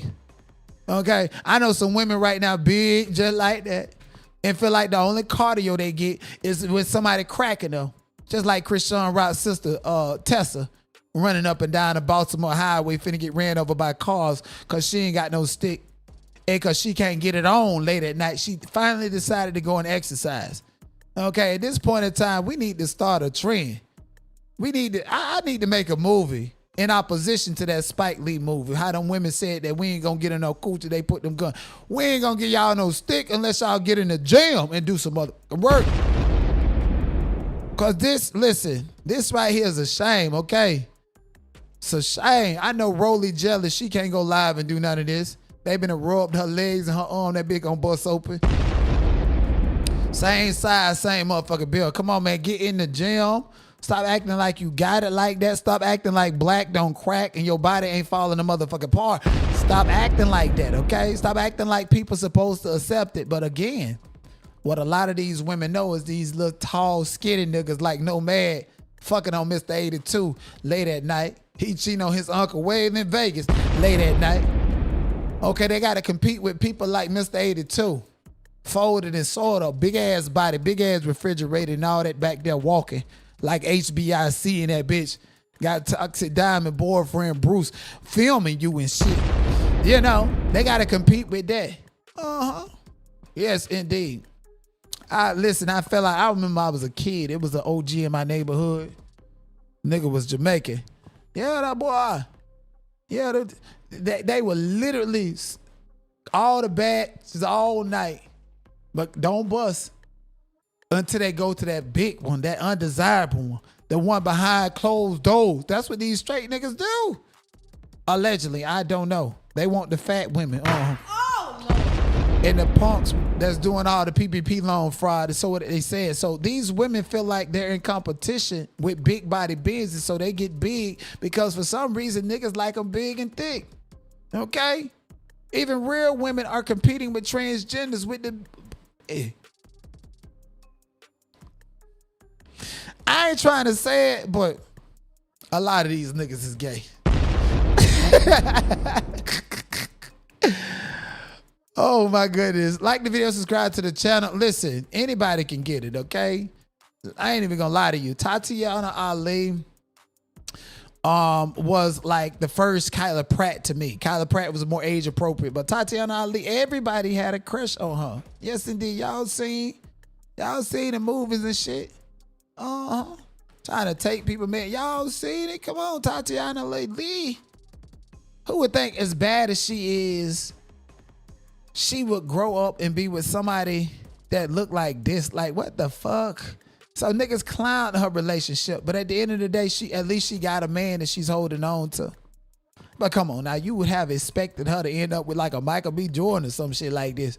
Or somebody who was Omar Epps. You know, or at least Cuban Gooding Jr. with this goof ass nigga right here. This nigga done got her a Barack Obama knockoff is what she got, and they gagging her on the internet. Somebody said I had a crush on Tatiana Ali from the Fresh Prince of Bel-Air since I was a little boy. I'm looking at this picture of her and her husband like I actually had a chance. She clapped back and said, with loser behavior like this, not sure who do you have a chance with? Girl, child, what is it giving? You might as well got with Leroy from Fame, A's and all. Like, come on. Michael B. Jordan don't like black women. Michael B. Jordan don't like women, period. Like, period. At all. And I know that for a fact. You know, because when you in Hollywood, when you with these acting coaches and shit, you know all they fucking tea. Michael B. Jordan ain't nothing but another motherfucking Will Smith. Will Smith is gay, okay? He's gay. He's always been gay. I lived in Hollywood for a decade. My boss was his agent at CAA for 8 years. It would help him shuffle men in and out of their mansions. Him and Jada Pinkett Smith don't even live, they haven't even ever lived in the same bedroom. She is his, what's it called, lavender wife or whatever, to seem normal so they can seem like the all-American family. But in reality, Will Smith is gay and always has been. I hate Hollywood and I don't even like celebrities. I don't give a shit about any of that stuff. But I'm just so sick of seeing this story of like, oh, she's this big cheater even though she's absolutely insufferable. That's just so you guys will talk about them. That's why their whole family is weird and it doesn't know what gender they are. Because the dad shuffles men in and out of their home all the time. It's not all on him. Like, she's willingly married to a gay man. And that's fine. I love gay people, but it makes me feel, it's weird that they're pretending that. It grosses me out and it's annoying, but he's gay. That's the whole thing. I know that he is gay for sure. I'm not saying that because I read an article. I'm saying it because I lived in Hollywood and I know that he's gay. There's nothing happening in Hollywood right now that I don't know about. Shit, a part of me be like, well, tonight, you know, you want to slide back over. Fuck that, nigga. Fuck it. Let me turn the Cat Williams out this mother. Everybody know it. You guys know I was same acting coach. I know what's going on a lot of times. Okay? And I'm the type of nigga to where, like, if I want to do something with you, it has to be my choice and my idea. Don't let me find out that it's you trying to, it's your idea. No. It's a psychological thing. It's just not going to work with me, okay? And in Hollywood, they like to play them games. They like to do things for power and control. And not love. Ain't no love in it at all. Unless they taking dick in the dark like a Will Smith. And don't want to come out and acting like your lavender marriage with Jada Pinkett is based upon love. Wonder why she feel like coming out and humiliating you like a bitch ass nigga all the goddamn time. It's a shame. It is a shame. Will Smith, all the money, all the fame, all the success, and you still want to commit suicide? Bitch, I don't want to be successful. That's what it means to sit up there and act like you're somebody that you're not. You know, I like Lil Boosie standing his ground. Lil Boosie told DJ Vlad, you're going to have to pay me much more money. Your platform is your platform, but you're getting clicks and views off of me. Right? If DJ Vlad put me on his platform to interview me, is it going to get as many views and make as much money as a Lil Boosie? No. He necessarily need the Lil Boosie. He needs the Whack 100. He needs the rappers. And I've said it a long time ago. Why are y'all making him famous and special? Not just him, the Camp Capones and all these other people that don't show their face and just get you to do these one-sided interviews and they make all the money and give you whatever they want to give. I don't agree with that on the social media tip. Okay, so Lil Boosie is standing his ground as a black man. I can stand behind him because he feels like he knows his worth and his value. And if I'm going to do interviews, I'm going to do it on my own. If I'm going to do interviews and you're going to make all of this money off of me, give me more and pay me what's right, or else I'm just going to do it myself. And even if I make less than what I ask you for, at least is my own shit. DJ Envy. I haven't seen a video. I can't find it, but they saying that you saying I'm asking for too much money because I don't have the numbers on the platforms. Well, if I'm getting 25K from Vlad and I'm on that motherfucker how many times a year? And now I asked for 35. I haven't been on there for seven months. How am I asking for too much money? On a year basis, I feel I saved him money. That's how I feel, and I told Vlad that. But for you to say that I'm asking for too much money, you're not looking at the yearly rate to what this yearly rate would be. And it don't matter if somebody richer than me. It don't matter if somebody got more numbers on their platform. Plenty of people have been on Vlad. A lot of times they still won't do the numbers Boosie do. Numbers and everything don't make you motherfucker. I'm Boosie, nigga. I'm different. You know. But just think about that. 25, 6, 7, 8 times a year. And it's been 7 months and I haven't done an interview and I asked for 35. That's why we feel we couldn't come to agreement. And also, why you think a lot of motherfuckers watch Vlad TV? Let's be honest, bro. Like, let's be fucking honest. Who turned you up on Vlad TV, my nigga? Who shit you watch over and over again? Like, you know, like our connection, like, bro, come on, bro. Come on, bro.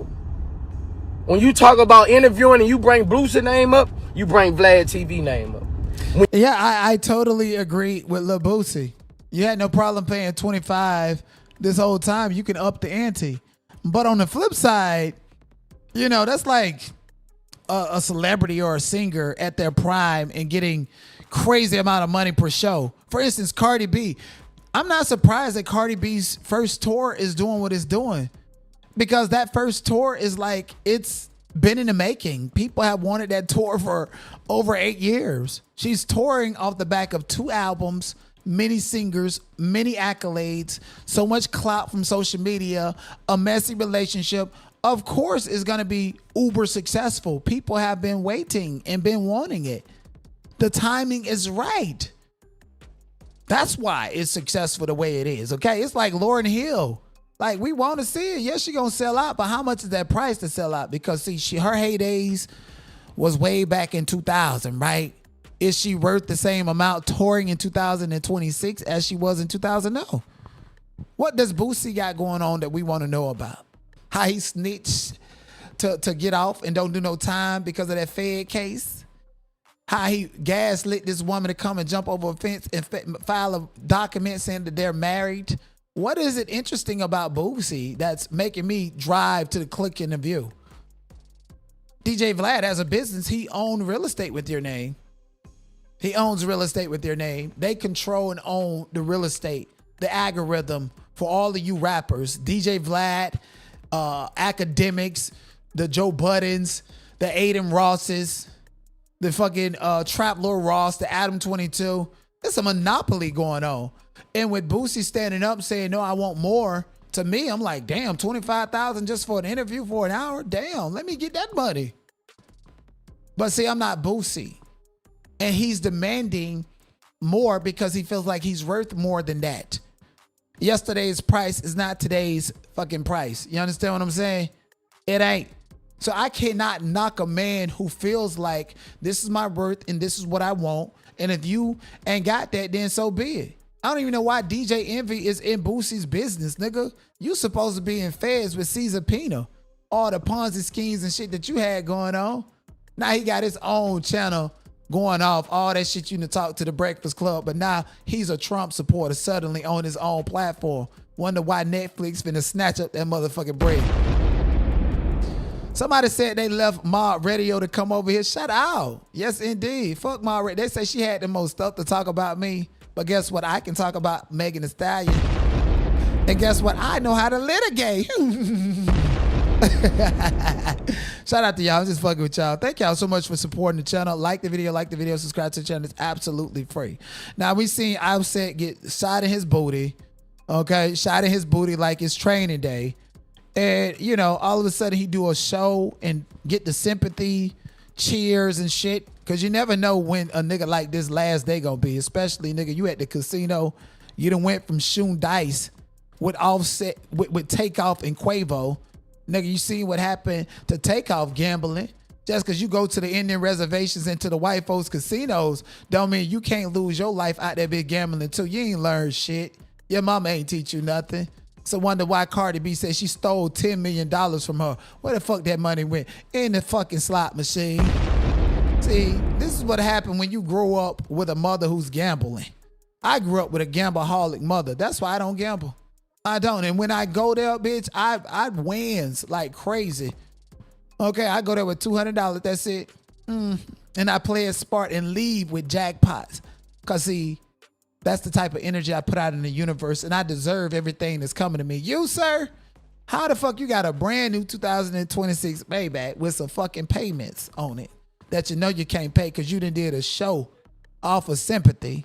Nigga, we thought you had a colostomy bag on. Your surprise with that trash ass music was you standing up out of a wheelchair.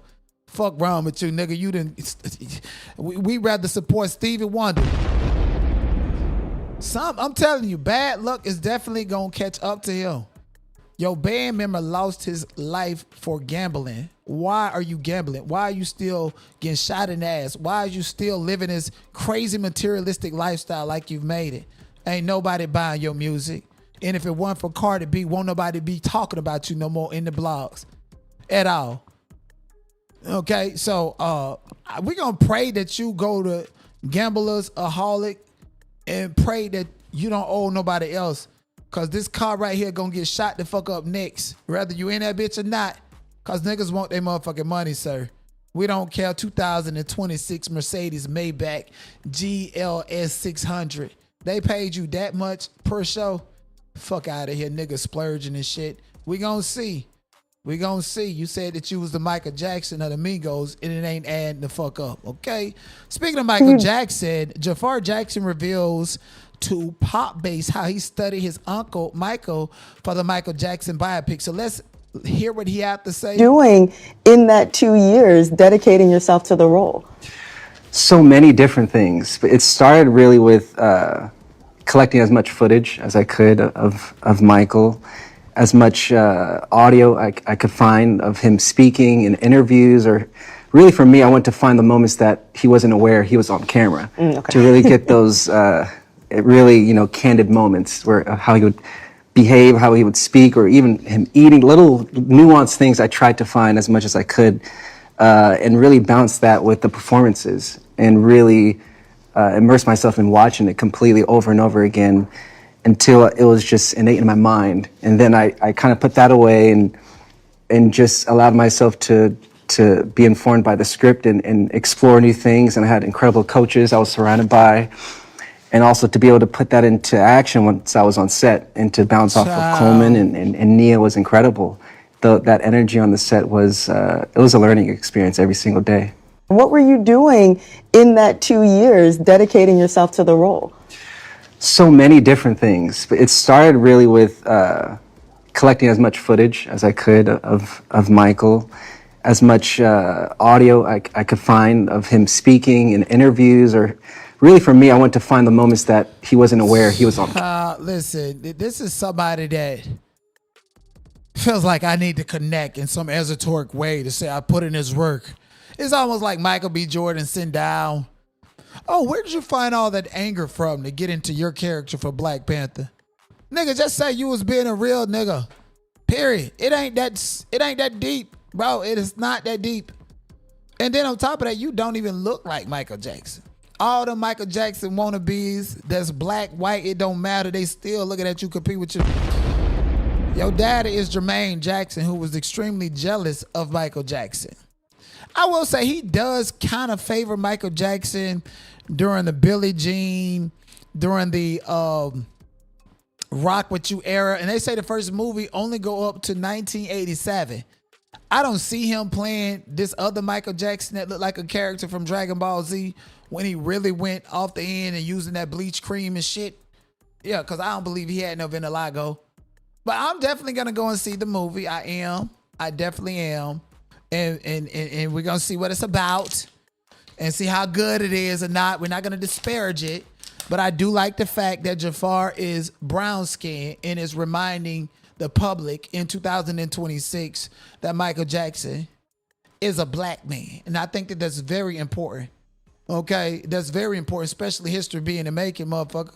What if they just put a nuke, poof, and all the pictures and shit is gone? Poof. All the movies and shit gone. We got to be reminded that Michael Jackson is black. Come on, you know Michael Jackson, the second most popular person that walked this earth besides Jesus, and they lied and said he white. So yeah, we need to make sure Michael Jackson stay black, okay, bitch? We need to see him being a nigga, getting some white makeup put on, lying, saying he got vitiligo and all that other stuff. He need to stay black the whole time, okay? We need to see him pickling his skin or go along with the vitiligo near some. I don't care what you do. What we just need to be making sure that he's black in both movies, okay? In the second part, make sure he's still black, and then he changed his skin color. Yeah, thank you. That's all I asked for. Yes, it is. Moving on. Trigger warning. Michigan man arrested after kidnapping 16-year-old girl at gunpoint before reportedly SAing her. Teen rescued after signaling gas station clerk for help. And this only just made me think of Naziah Harris. That's the only... Oh, give me a second. It really made me think of Naziah Harris and what happened to her. And for those of you who don't recall, Naziah Harris was the little 13-year-old girl that was SA'd for a very long time. Some people even say even when she was 2 years old. She was SA'd by Jarvis Butts, who had access to her via her auntie and her powder nose as grandma that he used to serve up drugs to, allegedly. I don't know. Okay, and so I don't find it unique at all for this to happen in Detroit. This happens everywhere. And again, I was on Clubhouse earlier today and I was like, a lot of these storylines are very similar. Every single day, the same thing happens in another neighborhood. How do we check it? How do we regulate it? What do we do to help the people? What do we do? How do we stop it? There's nothing new under the sun. If we continue to see Sandra Bland's, we continue to see Naziah Harris, then what is the lesson? Why is it continuously happening? Who is actually learning? So I pride myself on having a show to where even though I'm messy and toxic and all this other stuff, I really like to find moment and opportunity to educate people about the reoccurring issues happening in the neighborhood. We all know probably some 16-year-old girl who was taken advantage of by a grown man.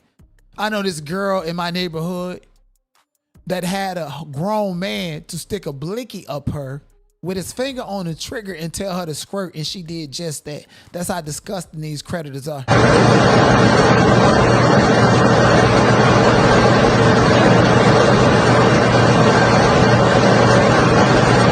So this is this 16-year-old girl walking, and look like he's pointing and dragging her in the car. At this point in time, it feels like they're familiar with each other and she wants to be let go. Meaning that he probably was playing with her and assaulting her at a very young age. And there's no men in her family to protect her. And filed in a shocking case out of Hamtramck, 48-year-old Donald Fields is accused of kidnapping a teen who was simply waiting for her school bus Monday morning. Fields joined court virtually and pleaded not guilty. Prosecutors say he's charged with 10 felony counts, including 2 counts of first-degree criminal sexual conduct, kidnapping, felonious assault, and multiple felony firearm charges. The judge ultimately decided he is not eligible for bond. Right. That this community needs protection from people who are a public safety risk. I think Mr. Fields is the ultimate public safety risk to this community. Right. According to investigators, the teen was on her way to school in broad daylight when police say Fields picked her up at gunpoint and sexually assaulted her. Tips from the community helped officers track down Fields and safely rescue that teen at a gas station. He was buying cigarettes when the victim got the cash. Charges have now been filed in detention, signaling she was in danger. His quick thinking to help her got him honored this morning by the Frontier International Academy for heroic actions. Detention, signaling and I appreciate that. I absolutely do. For a real man or somebody in the community to stand up against that. I absolutely appreciate that. And he's not even black. I wonder how many black people knew that this grown man was messing with this girl. Did her mother know? Did her parents know? Like, y'all, I'm really in a mood to do a deep dive on some of these public issues. And I think this is one of them. Same way we did Ashlee Janae, the girl that from Clubhouse that all of my peers and all of my fellow content creators from Clubhouse know. And then suddenly everybody want to talk about her. But I got the real tea, and I'm actually going to be doing an exclusive later this week with someone who know her, and also I'm going to be doing an exclusive with Pink Pill. Pink Pill is someone that was called a divester. Chrisean, you guys know her, and she promote interracial dating and finding a six-figure plus man. So I'm going to be collaborating with these people. And mind you, I barely like to do this because you guys stalkers who feel like everything that you have and everybody that you know, they somehow have to be a part of it, good, bad, or indifferent. It's bad for business. So, you know, I got to bring other people around. And you guys know that I know a lot of people. And I'm going to slowly but surely bring them around as I see fit and as we do away with other things, bitch. Okay? Don't get caught up in the booby trap. Moving on. Yes, look at this fucking weirdo. I'm so glad that they done arrested him. This D4D dude, this dude that done scammed his way into the music industry, bragged about making music in his minor sister's bedroom closet to justify why so much noise was coming out of her bedroom. Then came to Hollywood and hooked up with a little Salvador girl called Celeste Hernandez Riveras. It came out back in September. I believe it was September 15th. Or September the 7th, 2025, Celeste Hernandez Riveras was found chopped to pieces inside of his Tesla, his property, his Tesla. And for some reason, there was no arrest made once they found out that this girl's chopped up body was in his property, like a fucking dummy in his property. Then on top of that, he has a whole song called Oh Celeste, where he's basically bragging about his relationship with her. Oh, Celeste, a girl with my name tattooed on her finger and all this other stuff. Celeste was with his baby brother behind the scenes at the shows and so forth. I don't think D4D understood how big he was going to get and the plans that Interscope Record had for him when he signed that deal. And once he realized that he was going to become this big star, him and his manager and his team, there was a problem that he had to get rid of. The problem was you was no longer just some dude on Kick live streaming and Twitch. You was no longer just a streamer. The music that you made was becoming mainstream and you became an international star. But there was a secret that you had to hide, huh? Yo, wait. Oh, look it. Answer that one. That's so mean if you don't answer Which that. one? What's good, David? Big fan, big me. Oh, thank you, Mitochondria. Appreciate you. I gotta stop with him if you even. We need to delete this. Maz, can we delete all VODs? And then as soon as the stream ends, delete the stream too? Yeah. Yo.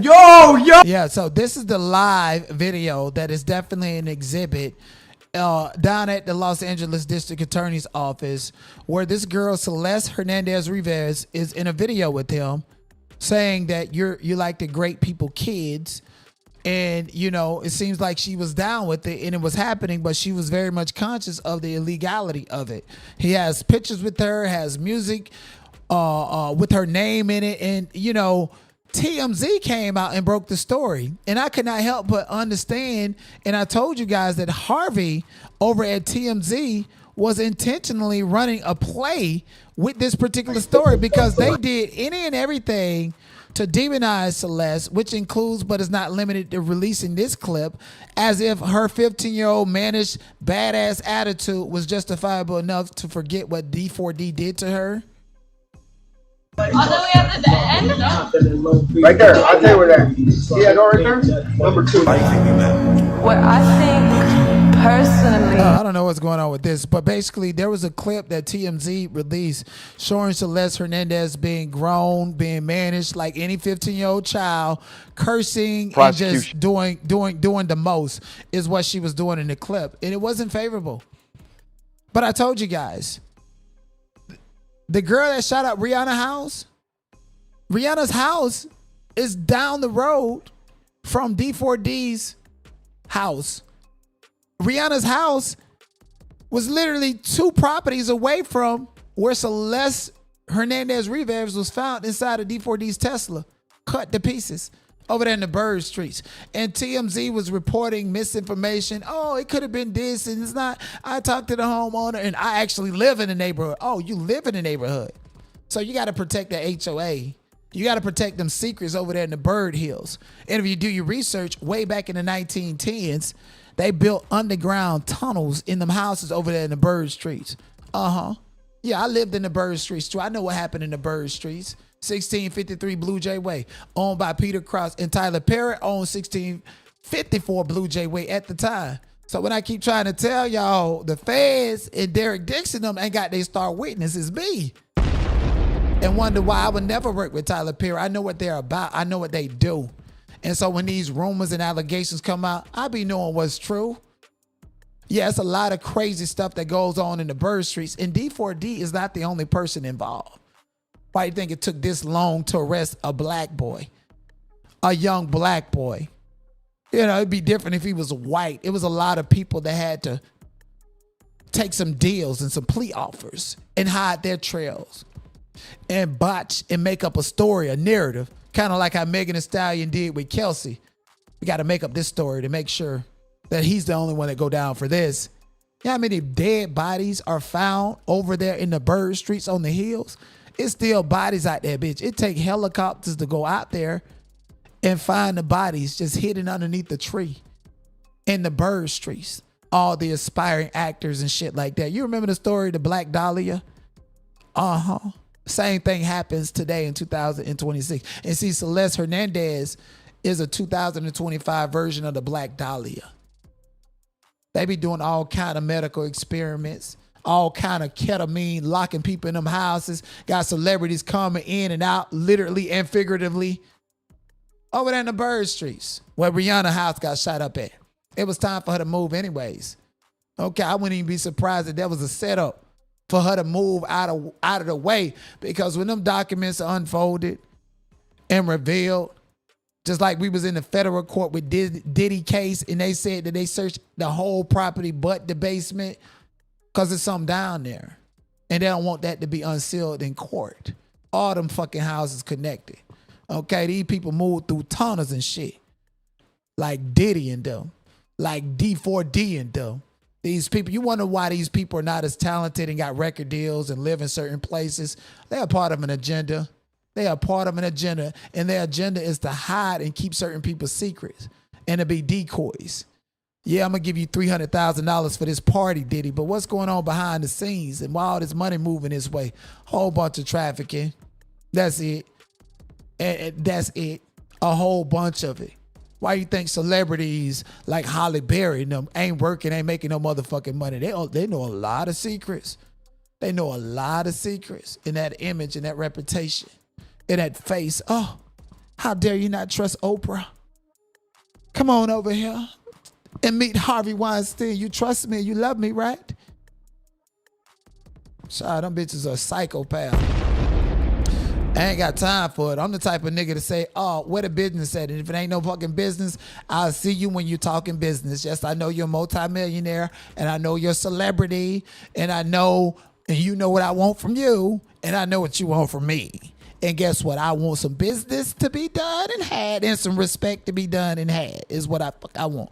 So Harvey, he down with that shit in the Bird Streets, one of the main trafficking hubs in Los Angeles. Case against David the singer. Let me explain. The grand jury has been hearing this case for 5 months, since November.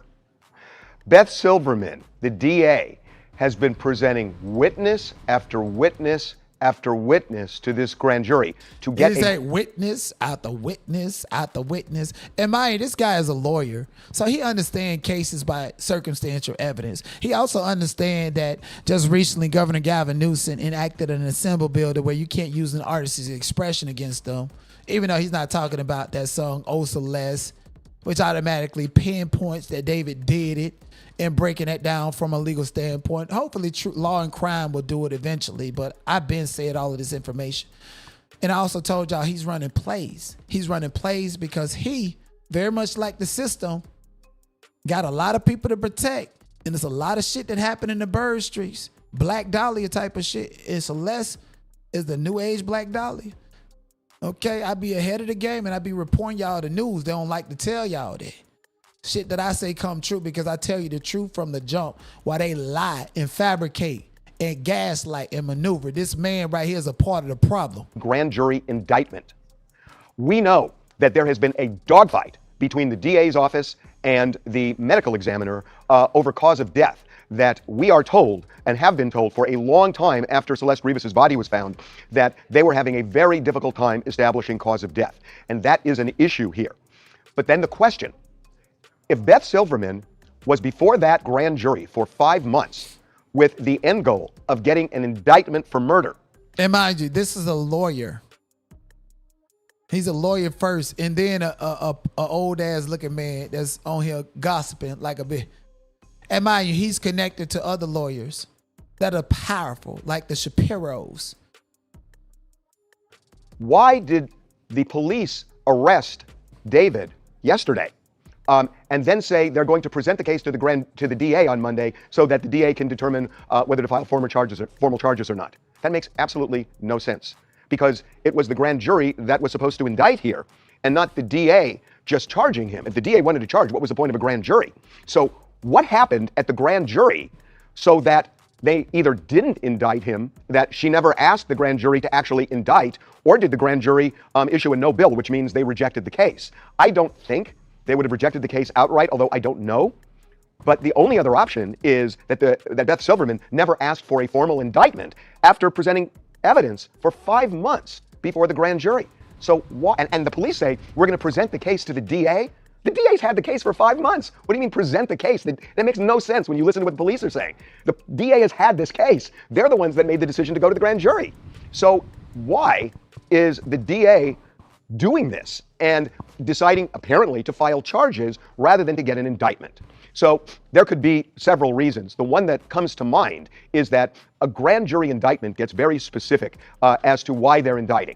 And it may be, based on the evidence that was presented, that the DA is concerned that based on the way the grand jury would indict, it would leave a wide door open for the defense to come in and say, this is a deficient indictment in terms of proving the elements of murder. And the worry might be that a judge might dismiss the indictment.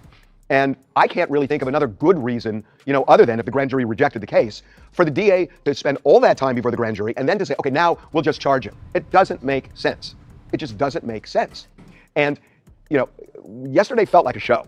There's a lot of behind the scenes here, but when you look at, the way this went down with the police, this felt like a statement more than just an arrest.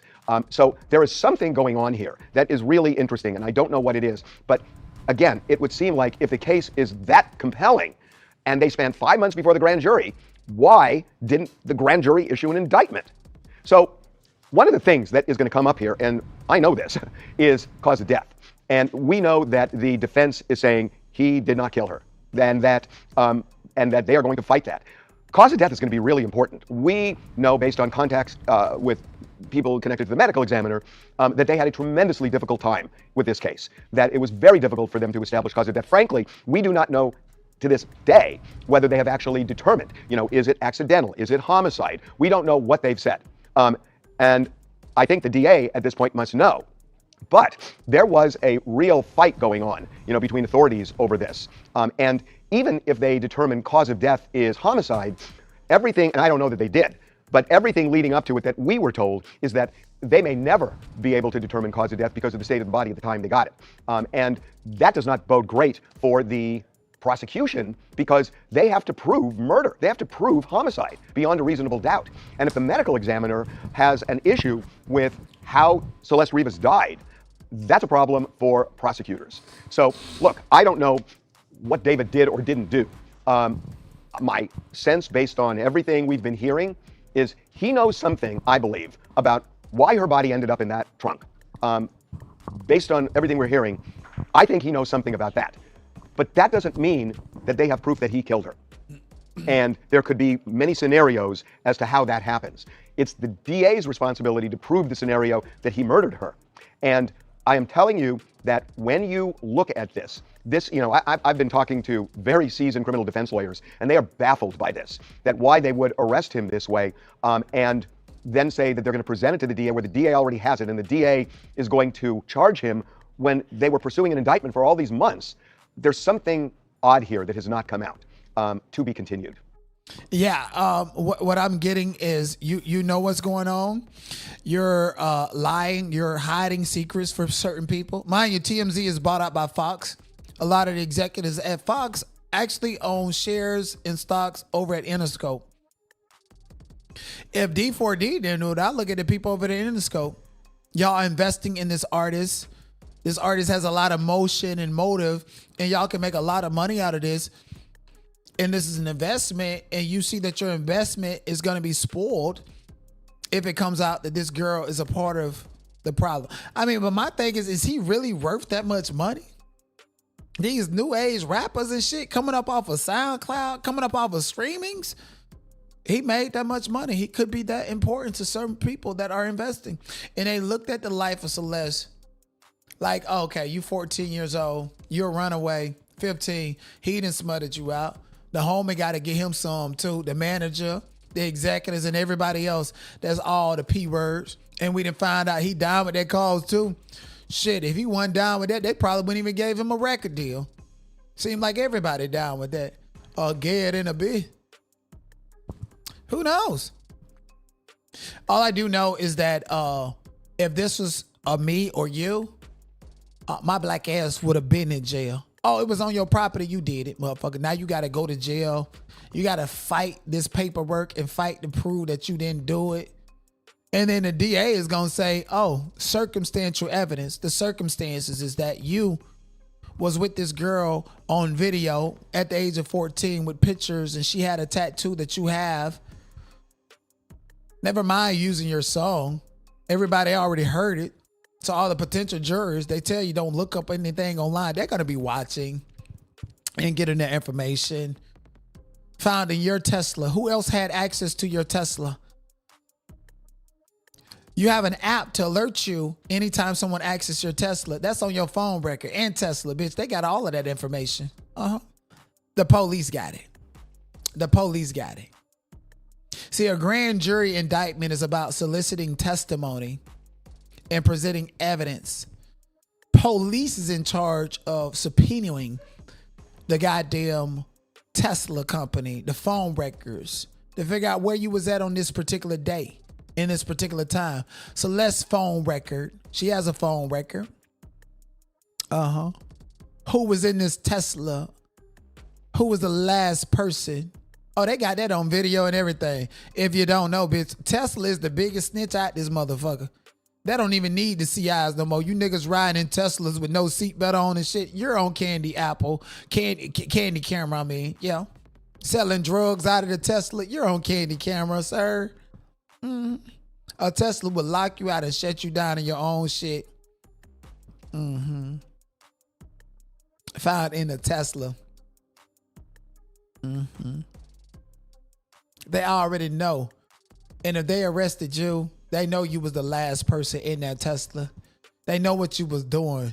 You ain't even got to get in that bitch. A Tesla got 360 cameras, motherfucker. Okay, they got cameras in the front and the back. When you open the motherfucking trunk, they got you on candy camera, you little ugly ass boy. And guess what? You right where you belong. And you might well go ahead and tell the people you one of the girls. Use it as a defense. Oh, I'm gay, so I didn't have nothing to do with that. Go ahead. Don't go to 9500 or 9400 in the Twin Towers over there in LA County, because them niggas gonna poke the shit out of you in your sleep. After getting all the canteen and shit like that, you're gonna have to pay your way to all the fraction members.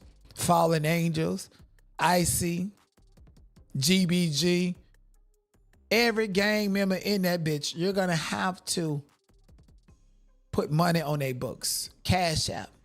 Okay, you're gonna have to give them that money so that these niggas can go out and swallow that shit and bring it back in there. You're gonna be tweaking out too. They're gonna make you feel special and stuff just to blackmail you into doing the shit. Being your ass. And then take you back there in the shower. You're gonna have to get down. Booty hole gonna be bigger than this motherfucking microphone. They're gonna get you good and high to do all that. If you want to stay alive, D4D. Or is you going to be locked up in one of them Nick Reiner cells over there? Because both of y'all go to GP, y'all getting poked. Okay, them niggas is not playing in LA County about this. Nigga coming there with a Y on his bracelet. A Y means sex offender. Wearing yellow. Shining bright like a diamond, bitch. Head get cut off, nigga. Nigga spitting on you as soon as you walk by. A Y is what you're getting. And he deserves it all, because I'm a firm believer. If you harm a child's life, your life need to be harmed too. Like, I'm so real about that. Like, I talked to my sister the other day, and I got a nephew. Bless his heart. I love him to death. And, you know, he was like, I want to be an actor. And so I was like, okay, you want to be an actor? I gave him a script and put him in front of a camera. And in certain ways, you got to audition. Like, I know how to audition. That's why I can utilize this space and still be compelling like nobody else, because I understand how to audition. I understand how to create a reality that's not here in an audition. Like, if I'm out in the wilderness, my body language, my temperament, my mind, my mental is going to that place because I'm auditioning in front of this camera and I'm in the wilderness. The character's in the wilderness, or the character's on a boat needing to save his life and he don't know how to swim. I know how to do all of that shit in this space, but mentally I'm in the So anyways, that's some psychological stuff. But my nephew wanted to be an actor, and I was teaching him that, and I was giving him the like advance. And I realized, I was like, damn, I was really beating my nephew up. And it reminded me of all the abuse that I took with these coaches and shit. So I had to tell my nephew, I had to be like, yo, I'm sorry. You can be whatever you want to be. And I'm sorry. I had to apologize. I would never take the innocence of a child, or never be the reason why a child feel like that they can't do something in life. So when you touch a child and you kill a child, that cuts deep for me, because that goes against everything that I'm about on every fucking level. Bitch, you can rot in hell if you fuck with people's children. And I mean that with everything in my soul. So, you know, anyways, moving on. So you guys know we've been following Ashlee. We've been following Ashlee. Ashley Janae. She's the influencer that was unalived over in Tanzania at a resort by her boyfriend that they say he was arguing because he was sleeping with other women and cheating on her, and she just couldn't take it. And the autopsy has been, I guess, concluded, but they have not released any information to the public. And today was the due date for it, and nobody's finding out anything about the autopsy.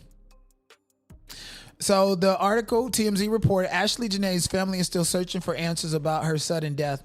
And now there's one step closer, but stuck in agonizing limbo. Ashley's father, Harry Robinson, tells TMZ he traveled to Washington, D.C. to press the U.S. government for help getting in touch with Tanzania authorities, desperate for any updates on his daughter. He says that the effort paid off. Officials were able to make contact and the family was informed. An autopsy was completed Tuesday. We already knew this, but here's the frustrating part. They still don't have the results. Harry says the family has only been told the investigation remains ongoing and they're now waiting on the full report to determine what comes next. This is messed up, because if this autopsy was done on Tuesday and they're not reporting the results of the autopsy, days later, a week later, the body is decomposing.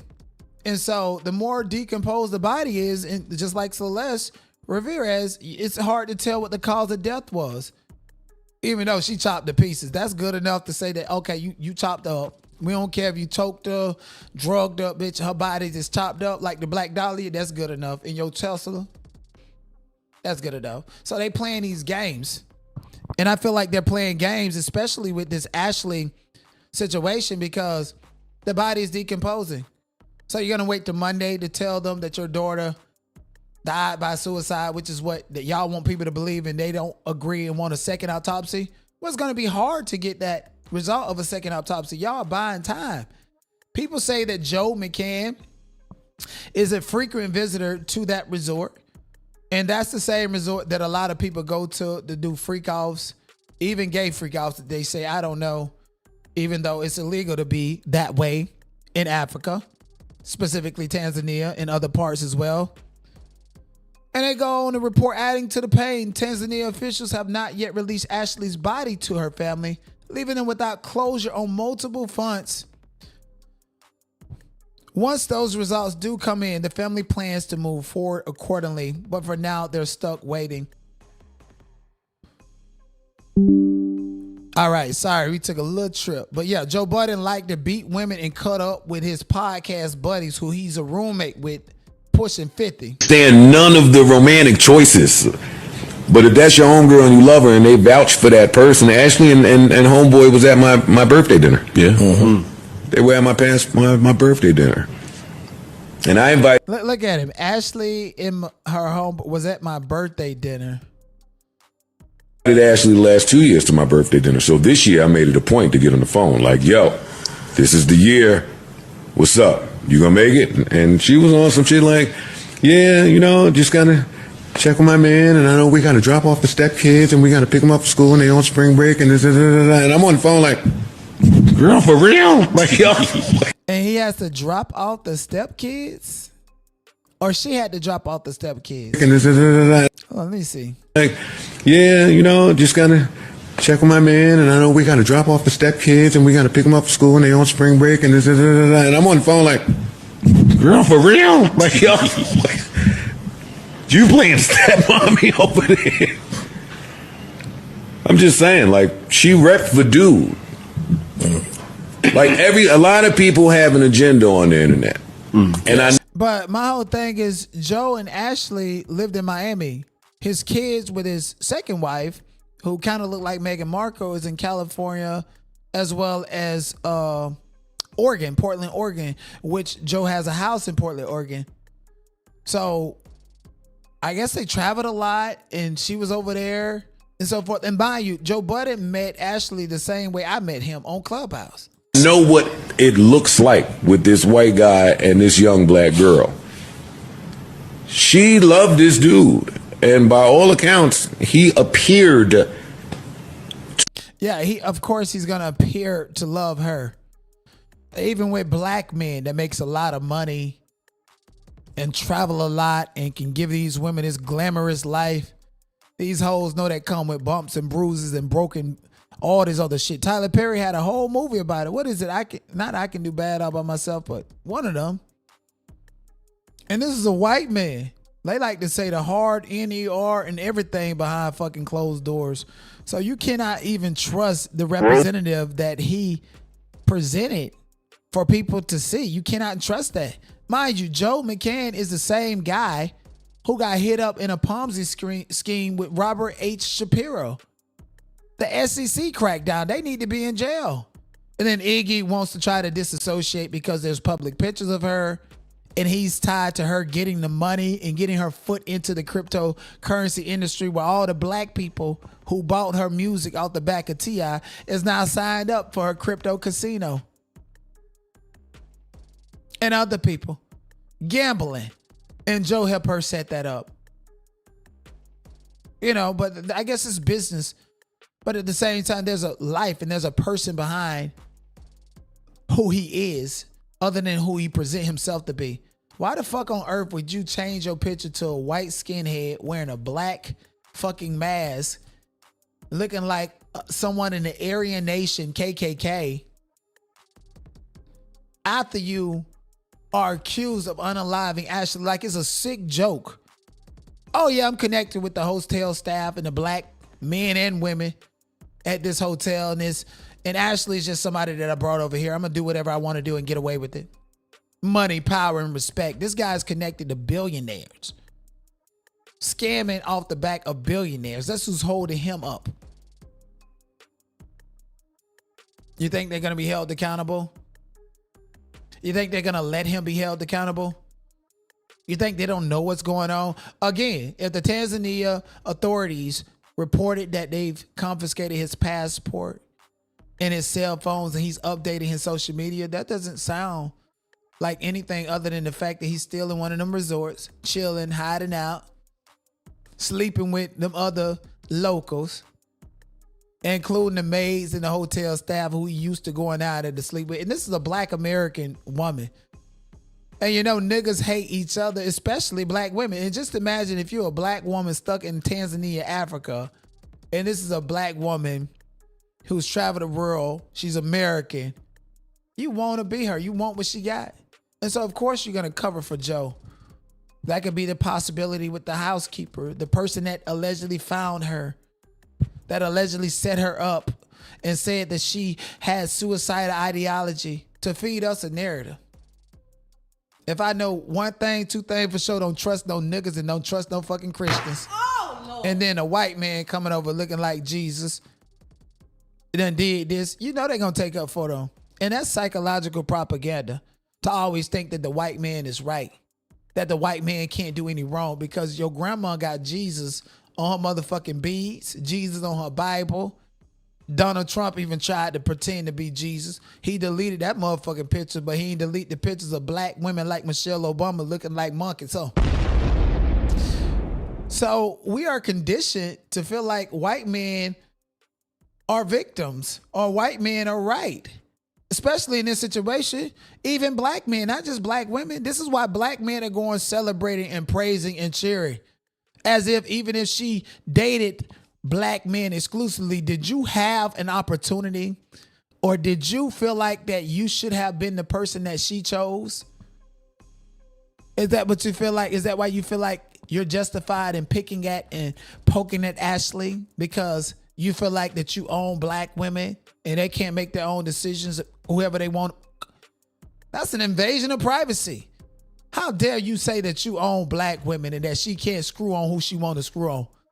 How dare you say that black women belong to you? That's predatory on his face. So all these men that's going at, oh, she should have did this. She said this about black men. Everybody say some dumb shit about their own race all the time. Hell, I wouldn't even be able to go live if I couldn't say no fucked up shit about my own race. There was a time when niggas fucked with me that I painted my whole body white on this bitch one time. I painted my whole body white. I was so mad at black people. So mad at once upon a time. But that's not the epitome of who I am and what I got going on. And ultimately what black people mean to me. That's just not the reality of any of it. You know? So, I just want to say to all the black men, the red pill, the manosphere community coming out here, you don't know this woman. You can be like Anton, bitch. Y'all beat y'all women and come online talking shit down on women to justify the bad, egregious shit that you done did to them. The gender war. Fuck all of that. Worry about you and your family. Somebody said you painted your body white. Oh, yes, I did. Niggas fuck with me so much. I painted my body white. So enough did.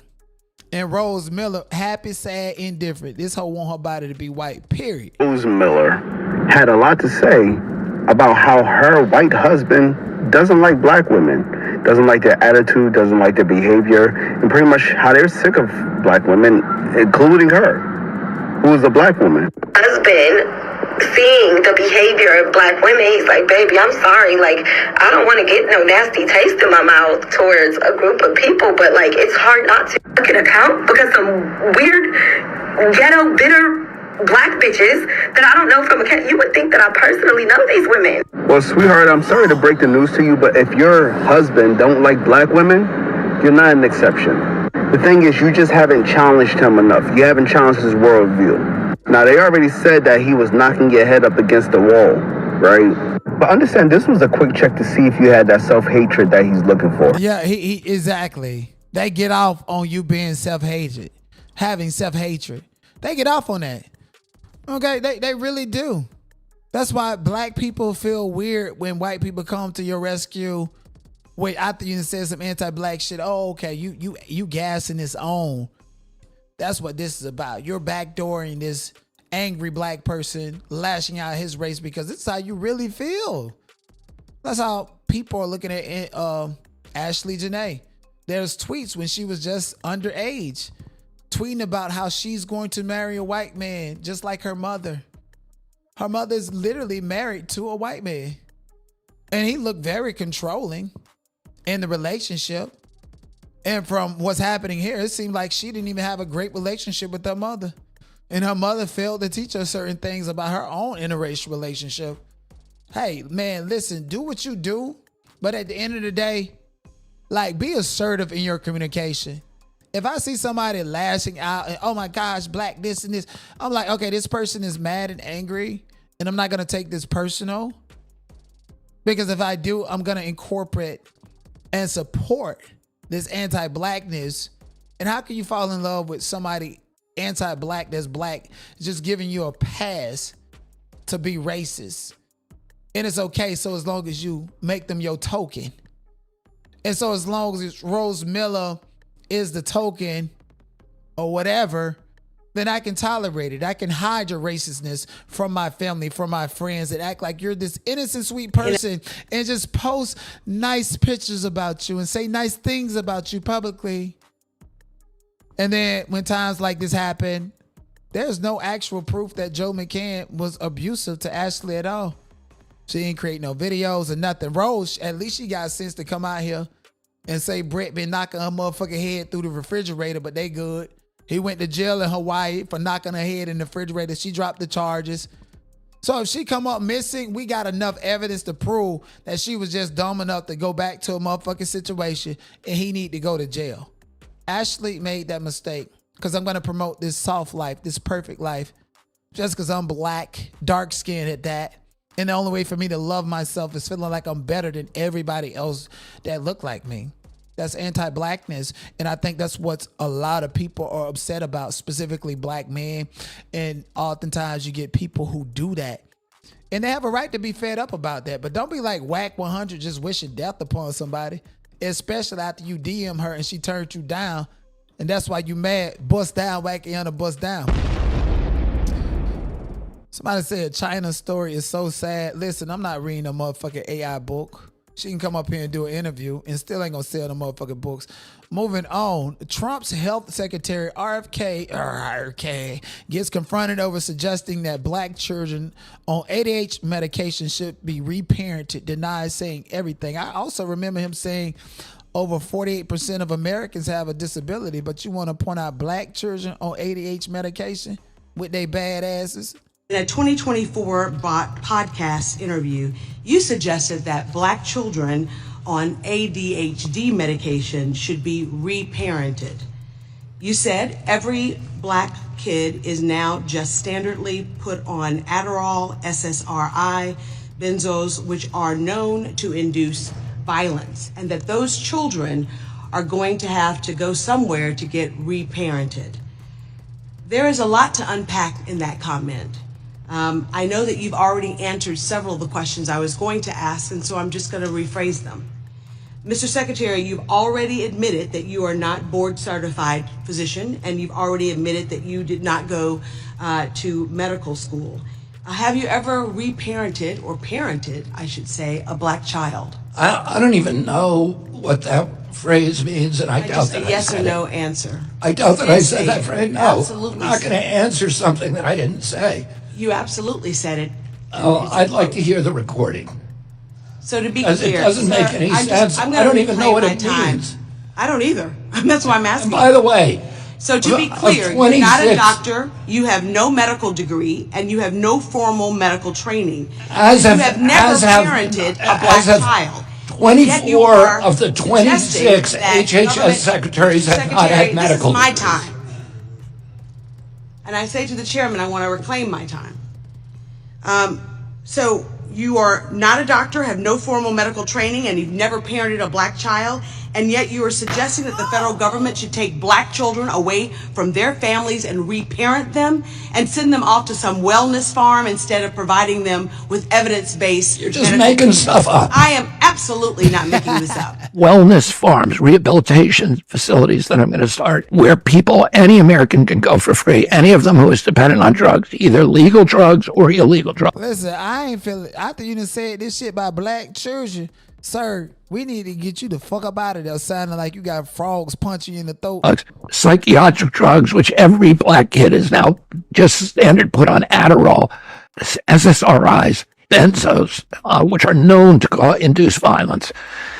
And those kids are going to have a chance to go somewhere and get reparented. In a 2024 podcast interview, you suggested that black children... And talking about shutter receipts, well, that is right there, okay? They done got Jasmine Crockett out of there for a professional, well-to-do black woman who could, spell out what you done did, and the internet is always going to do their own research. It's undefeated. Motherfucker, I feel like they fucking with Iran because they want a nuclear war. They want to shut down technology and go and finish up deleting the Epstein files and delete all these kind of clips and shit that show you what type of creatures that we're fucking dealing with out here in the public. And call our representatives. At this point in time, I'm finna run for president. Okay, I was at the Diddy trial. Was this homeless black lady said she was running for president. I was laughing at her. But shit, we might well have a homeless black person run for president. Let's go. What's her name? The lady with the fucking eyelash that went over to Iran and told them to give her the money. They need her to go over there to negotiate. They need her in the White House. She said, give up the money. Give up the goddamn oil. She need all the lead. What's her name, y'all? Y'all remember who I'm talking about? Because they're incompetent at this fucking point. We elected a president who does not have any legitimate background to be in the highest seat of the land. And we just accepted that it'd be okay. Anybody can run for president. We gonna be acting like Hunger Games out there, bitch. Let me run for president. I'm going in that bitch with the ebonics and all. Fuck that. Gold chains. I'm saying nigga, because at the end of the day, we celebrating with gold chains and shit around all neck. Not the noose. Let's be clear. And the KKK is going to be abolished. I'm going to make up a new law. Kill on sight when it comes to the KKK. Anyways, a woman's landscaper was deported by ICE a few months ago, and she and her husband didn't stop until they got him back. Wow, I love that. A black family. It took a black woman to fight for another minority. It took a black woman to fight for another minority. And that's what it's going to take, especially in 2026. Right? You guys know when I went to Metro Boomin court hearing when he was being civilly sued for SA. Yeah, I went over there and he was found not guilty, thankfully. But on that same day, I was out in the courthouse and there was this big ass commotion because ICE was detaining somebody and there was this white lady with a service dog. She was just advocating and you know, and going out there, but then they arrested her. And I'm like, God damn. Believe it or not, white women have always been important in the civil rights movements of black people. White women was on the front line when Martin Luther King was out there, bitch. Shit, if it wasn't for white women talking about Black Lives Matter doing George Floyd, niggas would have been gave up. Them white women stood up in front of the police and told them to protect us. Listen, white women, white liberal women, that is. Okay, the ones that can't get no penis with all the cats at the house, they gonna go out and advocate for something. They angry. They ain't getting no stick. They angry as fuck. So they go out there and spend the energy up, you know, advocate for a good cause, no matter what it is, everything. Okay, I seen the white lady was Black Lives Matter. I seen her out there. I was like, yeah. I was like, oh, hell no, this white lady keep going. I got to motivate her. Because, see, when I ain't out there, bitch, she's still going to be out there, bitch, to get motivated. She can't get no stick from me, though. You know? And then the other people, you know, I seen her at another protest that they had shit to do with black people. She's like, yeah, come on, tonight you're fighting for... I got an appointment to go to. This ain't got nothing to do with me. So white women, some of the nosest motherfuckers. Yes, indeed.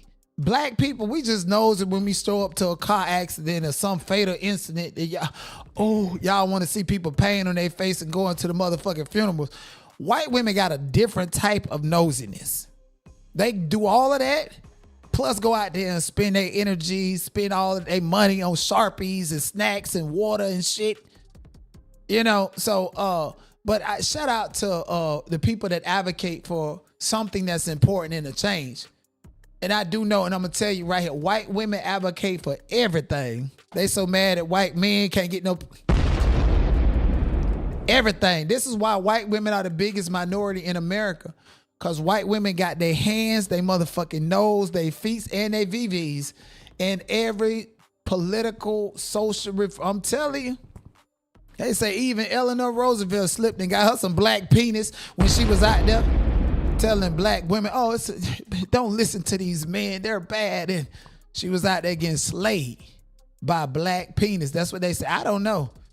I went back there. I wish I could teleport back in the motherfucking day. I wish I can go way back and grab me some motherfucking colonial currency and come right back in it, bitch. You know, Cause it was a nigga that looked just like me. The British are coming. The British are coming. Dead ass, you know. Like the video, subscribe to the channel. Let's get to Chrisean Rock. Yes, indeed. She's supposed to be boxing. For some reason, she gave her name Holy Hands. And I've been waiting for one of these narcissistic boxers to get knocked out. She ain't even no fucking boxer. Okay, Clarissa Shield called herself the GOAT. And now Chrisean is calling herself Holy Hands. And I seen a video of that girl getting thrown around and slayed around all through the stage. And they say Chrisean is going to get her.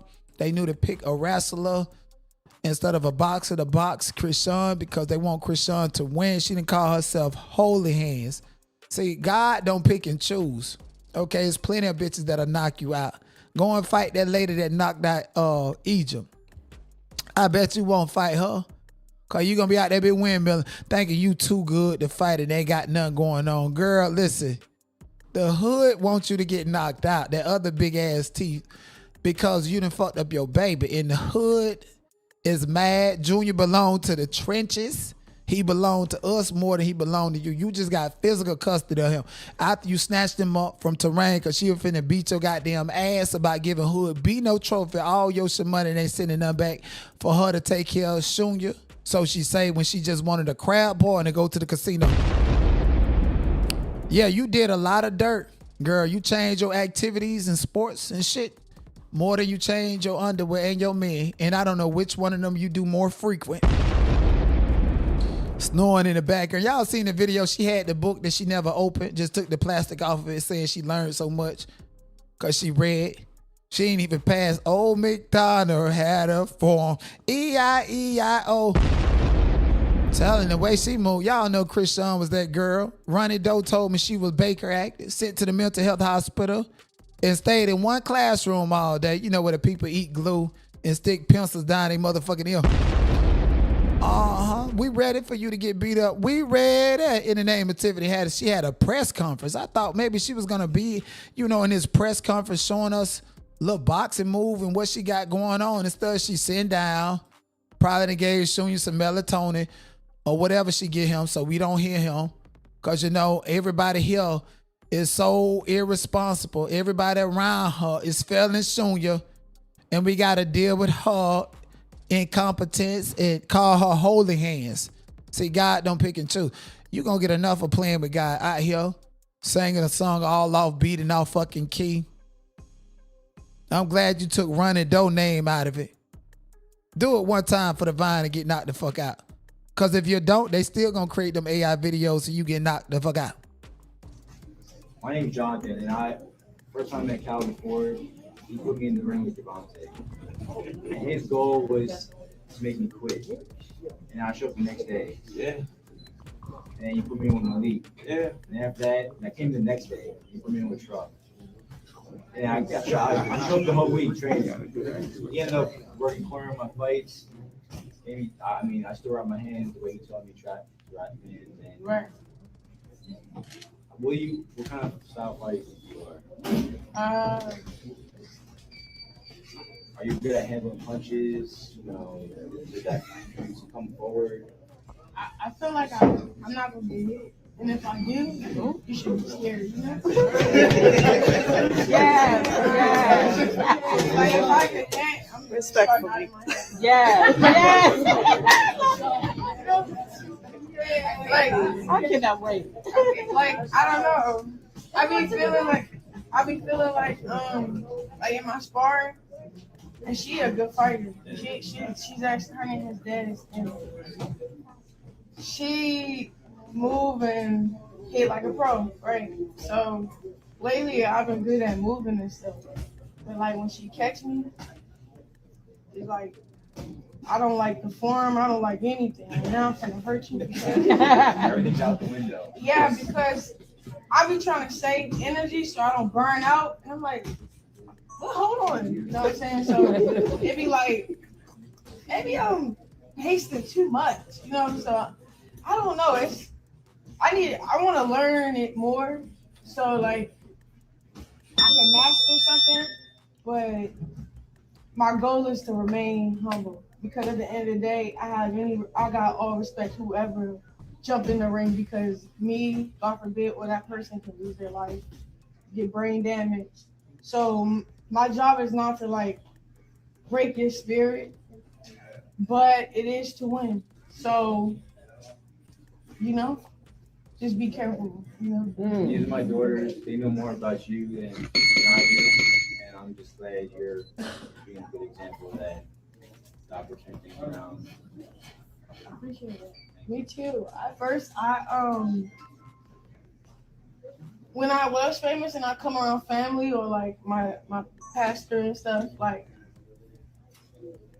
I used to be ashamed to be like, oh yeah, I'm lit. I think everyone Because has that feeling. yeah, so now it's kind of cool to be honorable and Back home. not necessarily back home, more so like grounded. Because now I'm attracting what I'm going after. So yeah, if you're going after chaos or you're around chaos, that's all you're going to receive. I got something. Okay, cool. What's up? So I wanted to say, of course, I run one of your fan pages, and I wanted to say this. So I feel like everyone here is on assignment, right? And I feel like God pulled me out of my world, and the assignment started, I want to say, in 2023. So you got to know that you are definitely an answer to prayer, because we have literally never ceased from praying for you. So to see you, it's like we feel like we have birthed this experience and we are sharing it with you. So just know that God's hand is on your life and that He has a purpose. He who has promised is faithful. It's one of my favorite scriptures, and I pray that over your life and over your son's life daily. And I just want to say, how do you balance the discipline of? I know that there's a good correlation between boxing and the discipline of following Christ. So how do you balance that? I just try to increase my love for God. So I hate what He hates and love what He loves.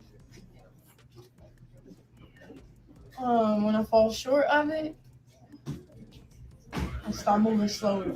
Like, okay, I'm not strong enough to be a good steward at this point. Or, lately I've been hearing just like be quiet, like yeah, just be quiet. What place did you in when you like build your faith up to where you at now? Like, how do you got your faith? How do you believe in the relationship with God? Okay, like I was feeling glimpse. Like when I was at my highest and stuff, I used to be like, I would get a conviction. Like I'm on stage, it's like 7,500 people saying survive all the time, and I'm just like, I didn't like it. Like I didn't like the praises for real. It was like it felt wrong. And then I'll say it to the person like, hey, like they supposed to be praising like that. They like, you think that's cool? Oh, you're doing good. I mean, I don't think that's real for real. So then I ignored it. And then when I went to prison, I started reading about idolatry. I started reading about how when you are appointed for favor, find a way to put God in the center of it and make it about Him. Because you don't want it to become a sin thing. I don't know. I can't explain it. Do you have a favorite scripture? And if you do, It's Psalms 40. Psalms 40 and what's that one? Romans 1 that talks about. It's in my notes. It talks about how in the beginning, like it hurts now, but that yet to come, like something that's great yet to come. It's like, I can't.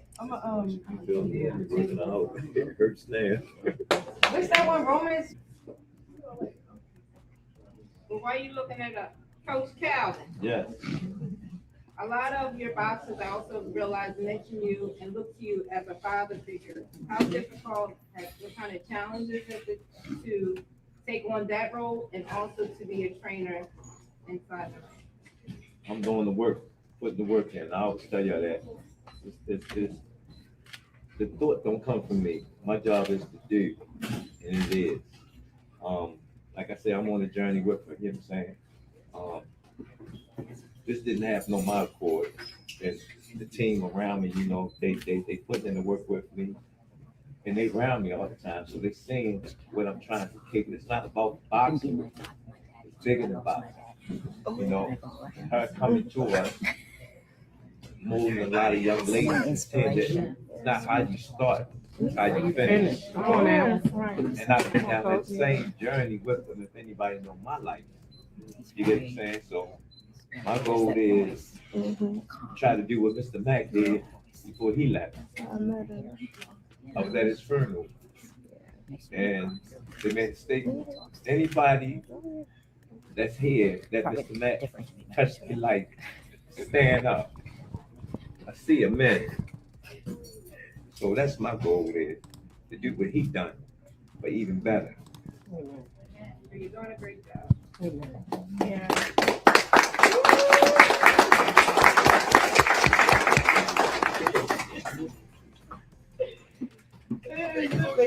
Wait, where you going? Ray her power against tanks.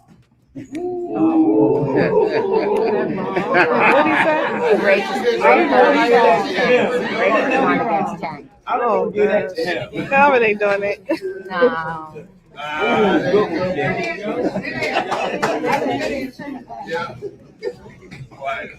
I don't want to just jump out there, but I just want to tell you how proud of you. Yeah. You have a lot of older women that cheer you on. I ain't old. I went through a lot of the same things. I got one son. I went to prison and left my baby at 8 months. First time he ever away from me in my life. So I know how you do that. I understand what you're going through. All of us, we've been it. We are proud of you. Yeah. Baby, keep pushing. Yeah.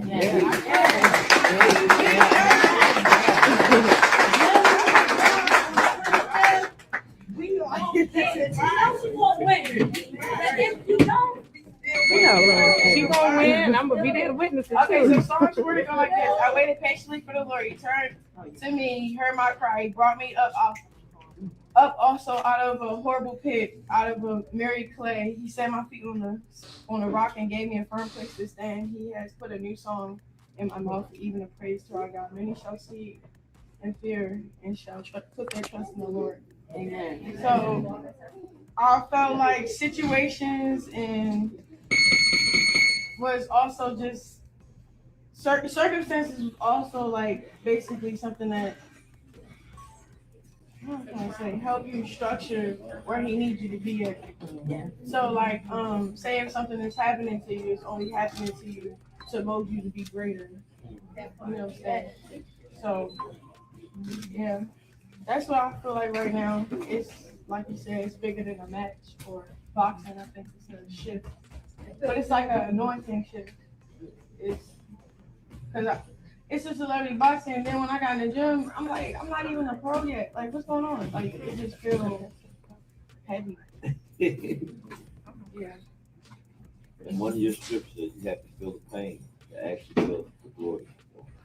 Yeah. I just want to make sure that you're prepared for what you're going to go into. You walk in that journey. Okay. I'll pick up this one. Thank you. Yes, real fast. You study your opponent at all?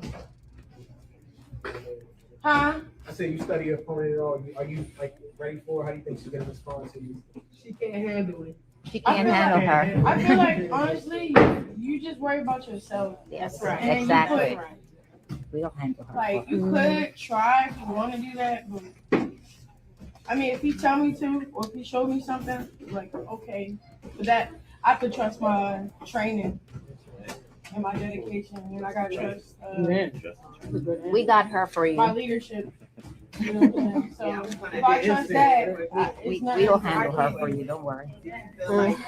Huh? She's throwing shots at Chrisean yesterday. That's all. Yeah. A little bit ahead of you. And as far as the skill league, this will be her first boxing match as well. but you just started training, right? You been training for like No. No. She's a slap boxer and wrestler. They do I homework. think it's WWE though. Yeah. Scripted, but Yes. To me, she's been training forever. I promise. Yeah. She's 100% Yeah. better. I promise. See her skills on TV when she be doing what she do. that's more of a structure. I don't know, like boxing, it's like you gotta learn how to like. I've never seen anybody get beat up in But even that was like, I'm talking back. Boxing all about tight punches from the chin, and like, if you can't load up. I mean, if they sorry, yeah, load up, but you gotta stay sharp. Each fight, she will get better and better.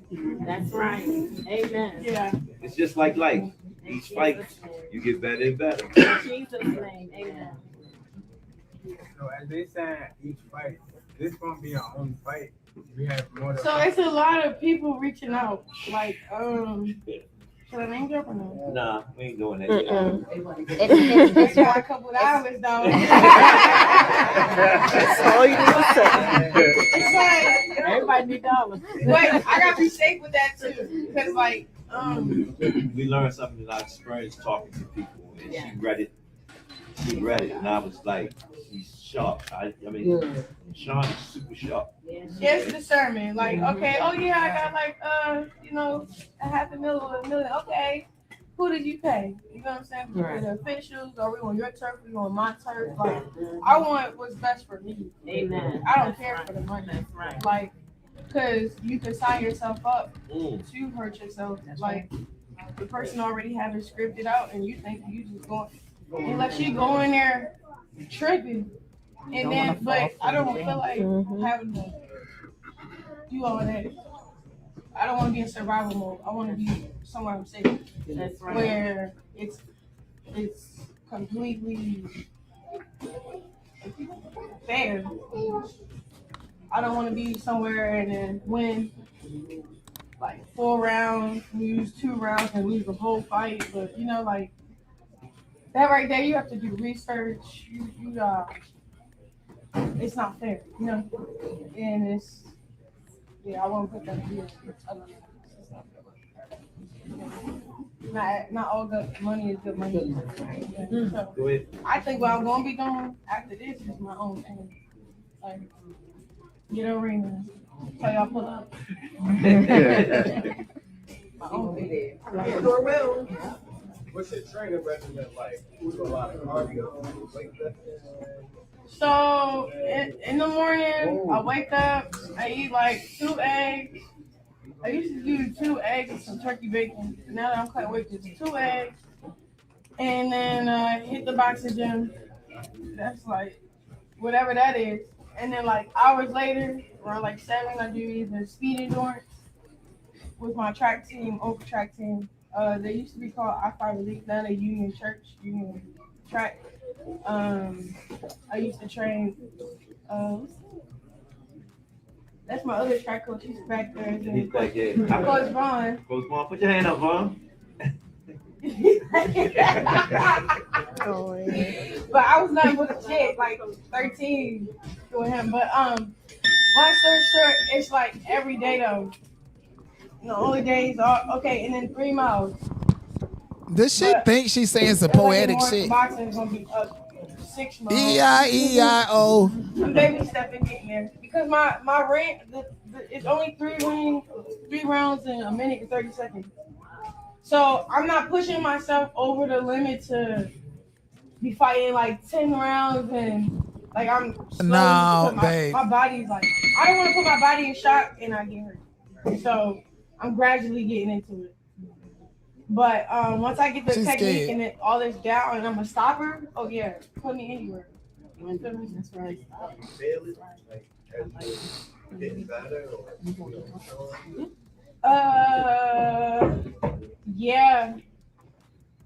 Yeah, like during sparring. You know, should I say it? So it's 2 sparring partners. There's one sparring partner. She was like, you broke my spirit. She never came back. And I'm not sure if that was motivation or I don't know how I felt when she said that. So I stopped her though. And it was like, oh, okay, I'm just. And then the other one.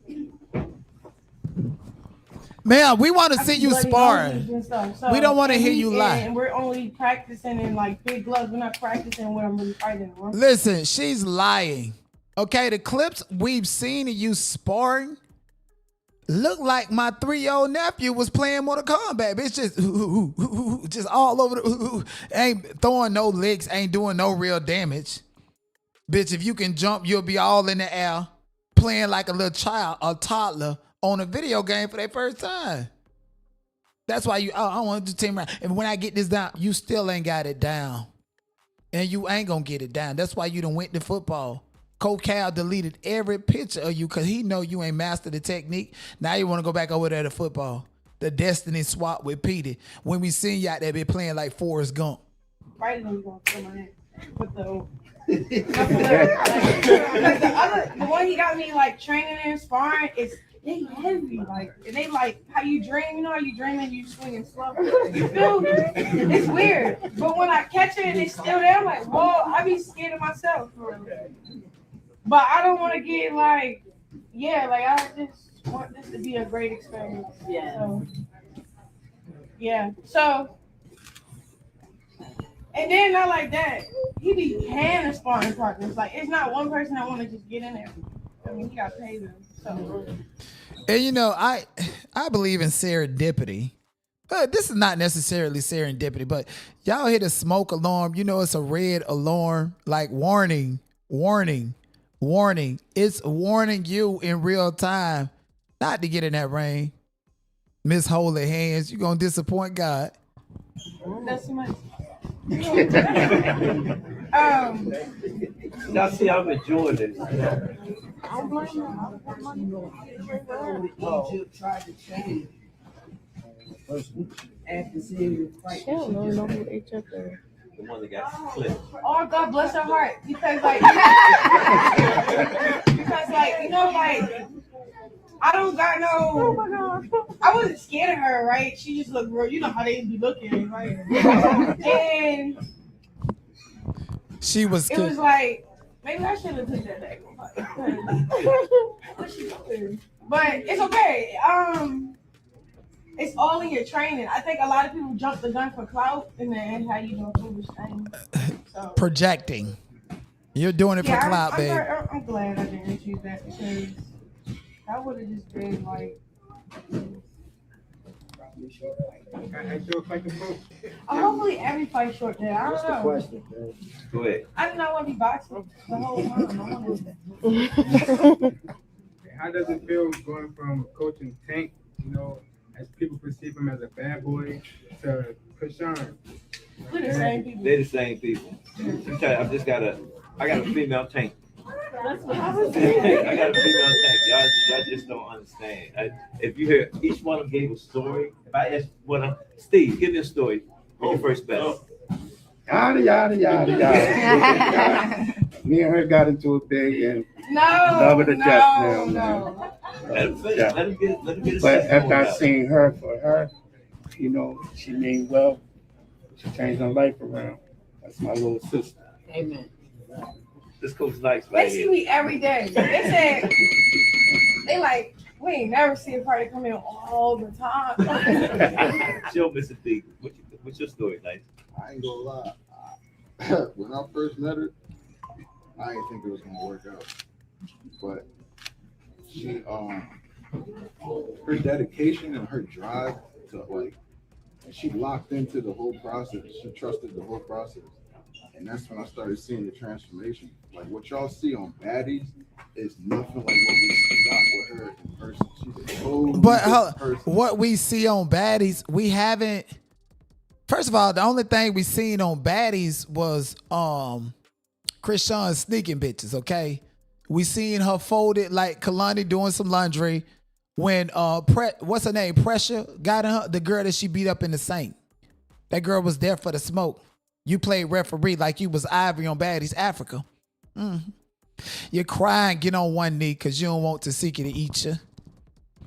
Like, what did we see her do on Baddies? We haven't seen her fight in a long time, a very long time. And over there in Compton, that wasn't even no fight. If we keeping it a bean, it wasn't no fight. She was backing up, fighting like, that's how she would fight. That's not how you box. She might well do the tricycle. You know? Hello, my side is up. But sir, please stop lying. Please stop lying. I wish I'd had a camera for them. We do. We're gonna air it. We're gonna air it. I mean, yeah, but not like we get. Kenny, what's your story? I was second guessing at first, and I was just looking at it. Yeah, me too. I watched it. Right, and the owner of X Rumble is known for setting up and scamming fights. And notice the man ain't nowhere here. He don't want to be here. He's just as white and racist as Adam 22. He just want to make some money, get all the black people to come to his website and subscribe. That's all this is about for him, the Danza Report, and anybody she come around that ain't calling CPS to see about her baby, though. We first started, I was like, work with it, and I put the mix on one day. And she hit my hand, and I looked at Cal and said, "You going all the way with this?" Nah, y'all, come to Twitch. We gonna do an exclusive on Twitch. Exclusive, subscriber only. Y'all gonna pay the white folks, or you gonna pay me? Subscriber only. We're gonna watch the fight and give commentary. Yep, that's what we're gonna do. Come to Twitch, twitch.tv/TheNotPOV. I know it's a lot of y'all that don't have Twitch and stuck on stupid. I even had one lady so dumb, she got mad at me because she don't know how to use the computer on Twitch, and she started hating on me. Go to the hospital every day for her family. No shade, born with a heart, with a big hole in their heart. So, they empty on the inside, 40%, things like that. And they just started hating on me because they didn't have no intellect and didn't know how to come to Twitch and just made it into something else. So, no shade to anybody. It's just, I just prefer people that love me and support me on Twitch. You ain't gotta, I don't know how to use Twitch. I'm too dumb to know how to use Twitch. And I'm stuck on YouTube. So I'm just hate on him and watch him in the bushes. They watching me every time. I love a op that think that they can control me. A op that think that I'm crashing out for real when you just a part of the program. You can call me Gentleman Boohead. Chrisean, a lady Boohead. She can crack. And that's the tank side that she got the punch about. Bo, what's your story? Oh, man. Yeah, a couple of them, but when I first met her, I just felt comfortable. Thank you. Hey, can I get a Ivy, thank you. See, there you go. That's like more like it. Comfortable. I went from Big Bo, Coach Bo to Bobo. You just gotta understand who she is. One thing that I was following her. I don't like a lot of toxic stuff, but I was following her. And the one thing I understood about her was when I seen her fight on TV, she was never the one starting or instigating. She finished it. But she wasn't the one that's going out like, it was always somebody that's going to prove that they can beat her and get some clout. That's one of the things that I gravitate. That's why I love her, because like Coach Steve just said, she's not what you see on TV. She's a totally different person, man. She's lovable. She wants to love everybody. I have to constantly. How could she change her identity? Watch sins, all of this just as much as and as quick as she changed her underwear. Like, Chrisean is not a child. I know she's 3 in the head, and I know she graduated high school coloring horse heads. That's all they require for her. But when are we going to start treating her like an adult? She a big grown-ass adult with a child. And we're talking about her and to her like she a little girl. The only time you expect somebody grown to be talked to like this or to be calculated and spoke is in the court of law. Or some shit. Like to get off on a crime or something. Like she is getting off on crimes. Geronimo, Ronnie, Sunya. Everything about her is a crime. Tokyo Tony said her snatch is a coffin. Keep your mind. You sure? Everybody is not your friend. Everybody does not love you. Be careful. And see, if she had her choice, then we would all be one big family. Al, what's your story? With my story about, I'm kind of like Kenny. I'm more Kenny. Hey, Stacy. I never seen the other show that she was in, so I kind of listen. I go to the gym. Listen. How much did she pay you? Or did you smash too? Because everybody in that bit, I probably could have hit her that night. No matter how much sass I add to my voice when I'm live, I still could hit Chrisean. But see, I don't want none of that heebie-jeebies. She is what you call an infectious character, just infecting the whole room. I ain't talking about if she got an STD on that Blueface and Stunner Girl shit, but just her herself, she's just a bed bug. A natural walking, breeding STD. I understand what I'm saying. They said her dog, Blue Rock, ate some of her panties and died. That's how bad she is. I see she's really motivated. And she's self-motivated too. But then if you add Kenny and Calvin to it, I think she has real potential. And always Calvin and Kenny calling all the time, give me their input. And I'm in the gym. Don't look at Steve and Ice. Like, when they don't pull something off, they be trying. They don't come every day, huh? They did. They do. Everybody plays. But when they don't, oh man, it be like water she's gonna be fine. I think she's gonna be fine. She has what it takes to get to where she need to get to. So I'm very proud of what she did. So what she's doing and what she's done. My wife, what's your story? I was confident in Chrisean. I was when the messages came through your phone. Yeah. I was like, do it. I think it's gonna be a good thing, and I love seeing them two together. Them two. Oh, I just hate this. Like, not to, but where is Junior? How long have you seen him there? Chrisean, know you know all the tea. That's why she looking at you and relieved at what you're saying to manipulate you. That's it. You know she got a bad coffee. Even her number one fan, Hot Piss. That bitch that had that cheap ass denim skirt on and that BAP hairdo at the game built like a deep freezer. A big ass bison decided to knock my phone out my hand, right? She really gave my respect, flaws and all, when she stopped fucking with Chrisean. She picked up Junior off the ground at a hotel. And mind you, Junior was trying to crawl to get that air tank that Chrisean and Hood Bino done sucked up.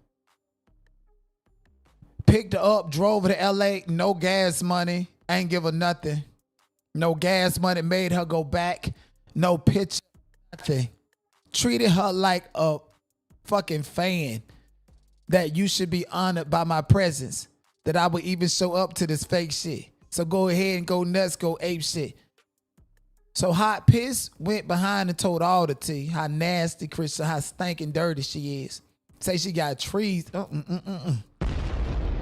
And I know it hurt her when she seen Chrisean give me $100 on the stream. She ain't post Chrisean, none of it. No more ever since. So, you know, this girl right here is like a do-girl. Is this the same that she was in a car with? That looked slower than her sister Tessa? I was when the messages came through your phone. Yeah. I was like, do it. I think it's gonna be a good thing, and I love seeing them two together. Them two funny as ever. She get annoyed, he get annoyed, he yelling, he fussing, but then they kind of come back together and get, yeah, she coachable. So no, you're not. Whack 100 said you're unmanageable a long time ago. And if he can't do it, nobody can.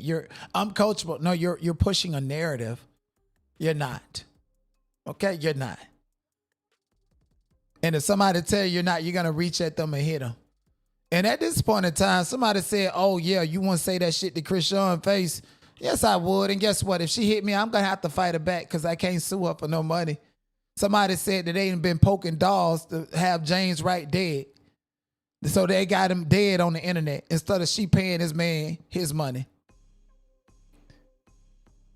So, you know, Chrisean ain't got no money, ain't gonna pay nobody. We gonna be out there be like two niggas. Cause the way she fight, you're gonna have to fight her like a man.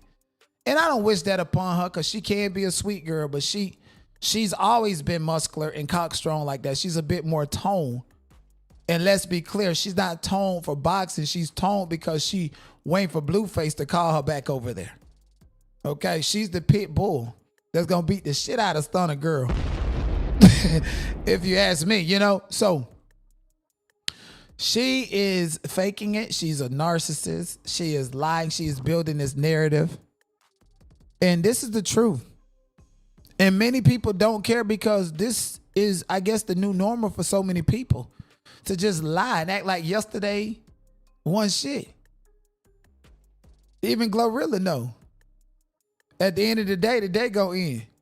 No, I was in it. I was with it like the whole time, and then the meter is the lover because I'm not tripping or playing. yeah, no, she don't play, but the dedication and drive is good to see. It's great to see because that was the one thing I'm like, is she coming back? How was work? I would never say, did Chrisean show up? I just say, how was work today? He like, oh, I did training. I'm like, elaborate. But then he'd be like, so I trained Chrisean. And I'm like, okay, good. She showed up again. She showed up every day. She's showing up. And I was impressed. Very impressed. So. Yeah, then we went to Miami and LA. 3 a.m. boxing. Yep. My birthday. Boxing. Yep. Everything's boxing. It's cool though, 'cause like, I'm glad like that. They call you Mrs. Coach. All right, y'all. That's funny. So, you know, I'm gonna keep it a bean. I'm always gonna roast her. And I got a vendetta against her. Cause she messed up her own baby on purpose. And I got a vendetta against Blueface because he knew that wasn't his baby. And so he helped her mess up the baby. And even before that, we was just, you know, I had a grace for her. I was a supporter, but it's just got too much. Even when Shunya was first born. Okay, I know it's Chunya or whatever. Bitch, I say Shunya. Don't tell me what to say. You're going to get blocked. And that's for them dogs out there. The female ones. I want to be over there with So, no, we're definitely going to always roast her. Because I have a personal vendetta against her, but we're going to uplift her too whenever it's feasible. So we supposed to send her all energy and hope and pray that she get up and win a fight. I'm not. Like I said earlier, I think the hood, you owe the hood one, and you supposed to get knocked down, okay? It's a controlled setting. So we're not going to be scared for you like how we was in Compton. I was scared. I was like, hell no, what is going on? It's a controlled setting. Mm-hmm. We want you to be the female version of Jake Paul. Bones go to cracking in the face. I ain't by myself. You got a story? I'm grateful. You got a story? What I have around. I'm grateful to experience what they've been had. So it's like, oh, okay, cool. It's a family. Yeah. Any more questions, y'all? Because I want to get a little workout so y'all get a little demonstration of what she's been doing. How she's looking out here. Any more questions? Oh, yeah, that's a good one. Oh. Yeah, I'm good. I'm good on it. Okay, so they say any more questions, we gonna do a little workout. So I guess they kicked the media out. They kicked the media out. Let me go check the blogs because we wanted to see a little workout. Mm-hmm. I mean, or is that the part of the scam? Don't show them you're working out, so all the black people can come over and you know, spend their money and shit on us. Let me see if Live Beats got the clips or whatever. Hey, thank y'all so much for tuning in. I'm at the end of my show. Please like the videos and support the channel. Support. I don't know what happened with my effects on the screen with the bits or whatever, but I'm definitely going to check that out. Let me see. I'm gonna check that out towards the end of the video. I don't know if it's a Twitch thing or if it's some setting that I have to do. Let me see.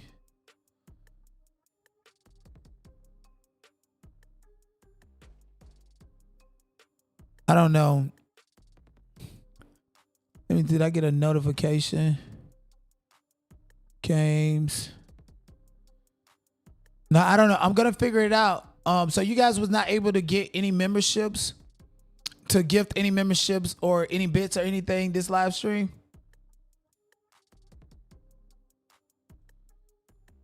Let me see if I could do this, because that is problematic, but I had to go along with the show.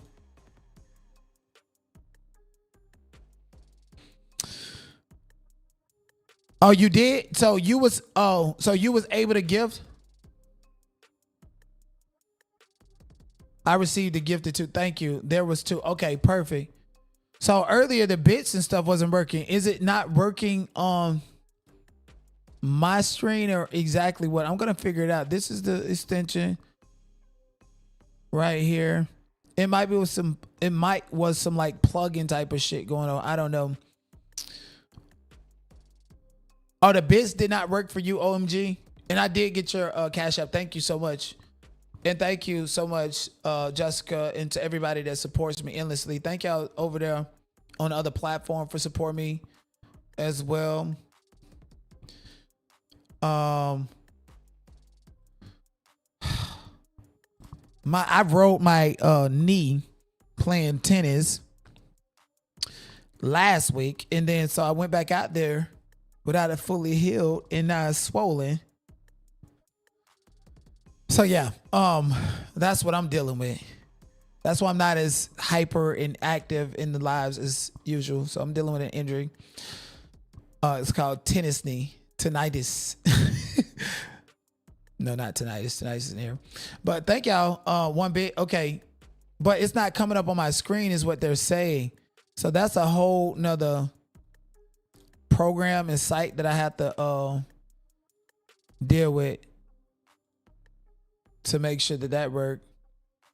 And so I can't be live doing that because it's just a waste of time. Okay, hold on. We see Chrisean. I'm gonna say this. I'm probably thinking. Let me see this.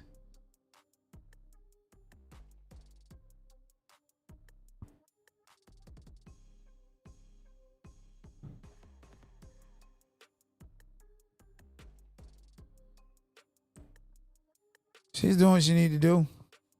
It looks good, but it looks too rehearsed. Like she need to drop into it and actually drop into it. I think she definitely has a lot of potential, but at the end of the day gonna end. At the end of the day gonna motherfucking end.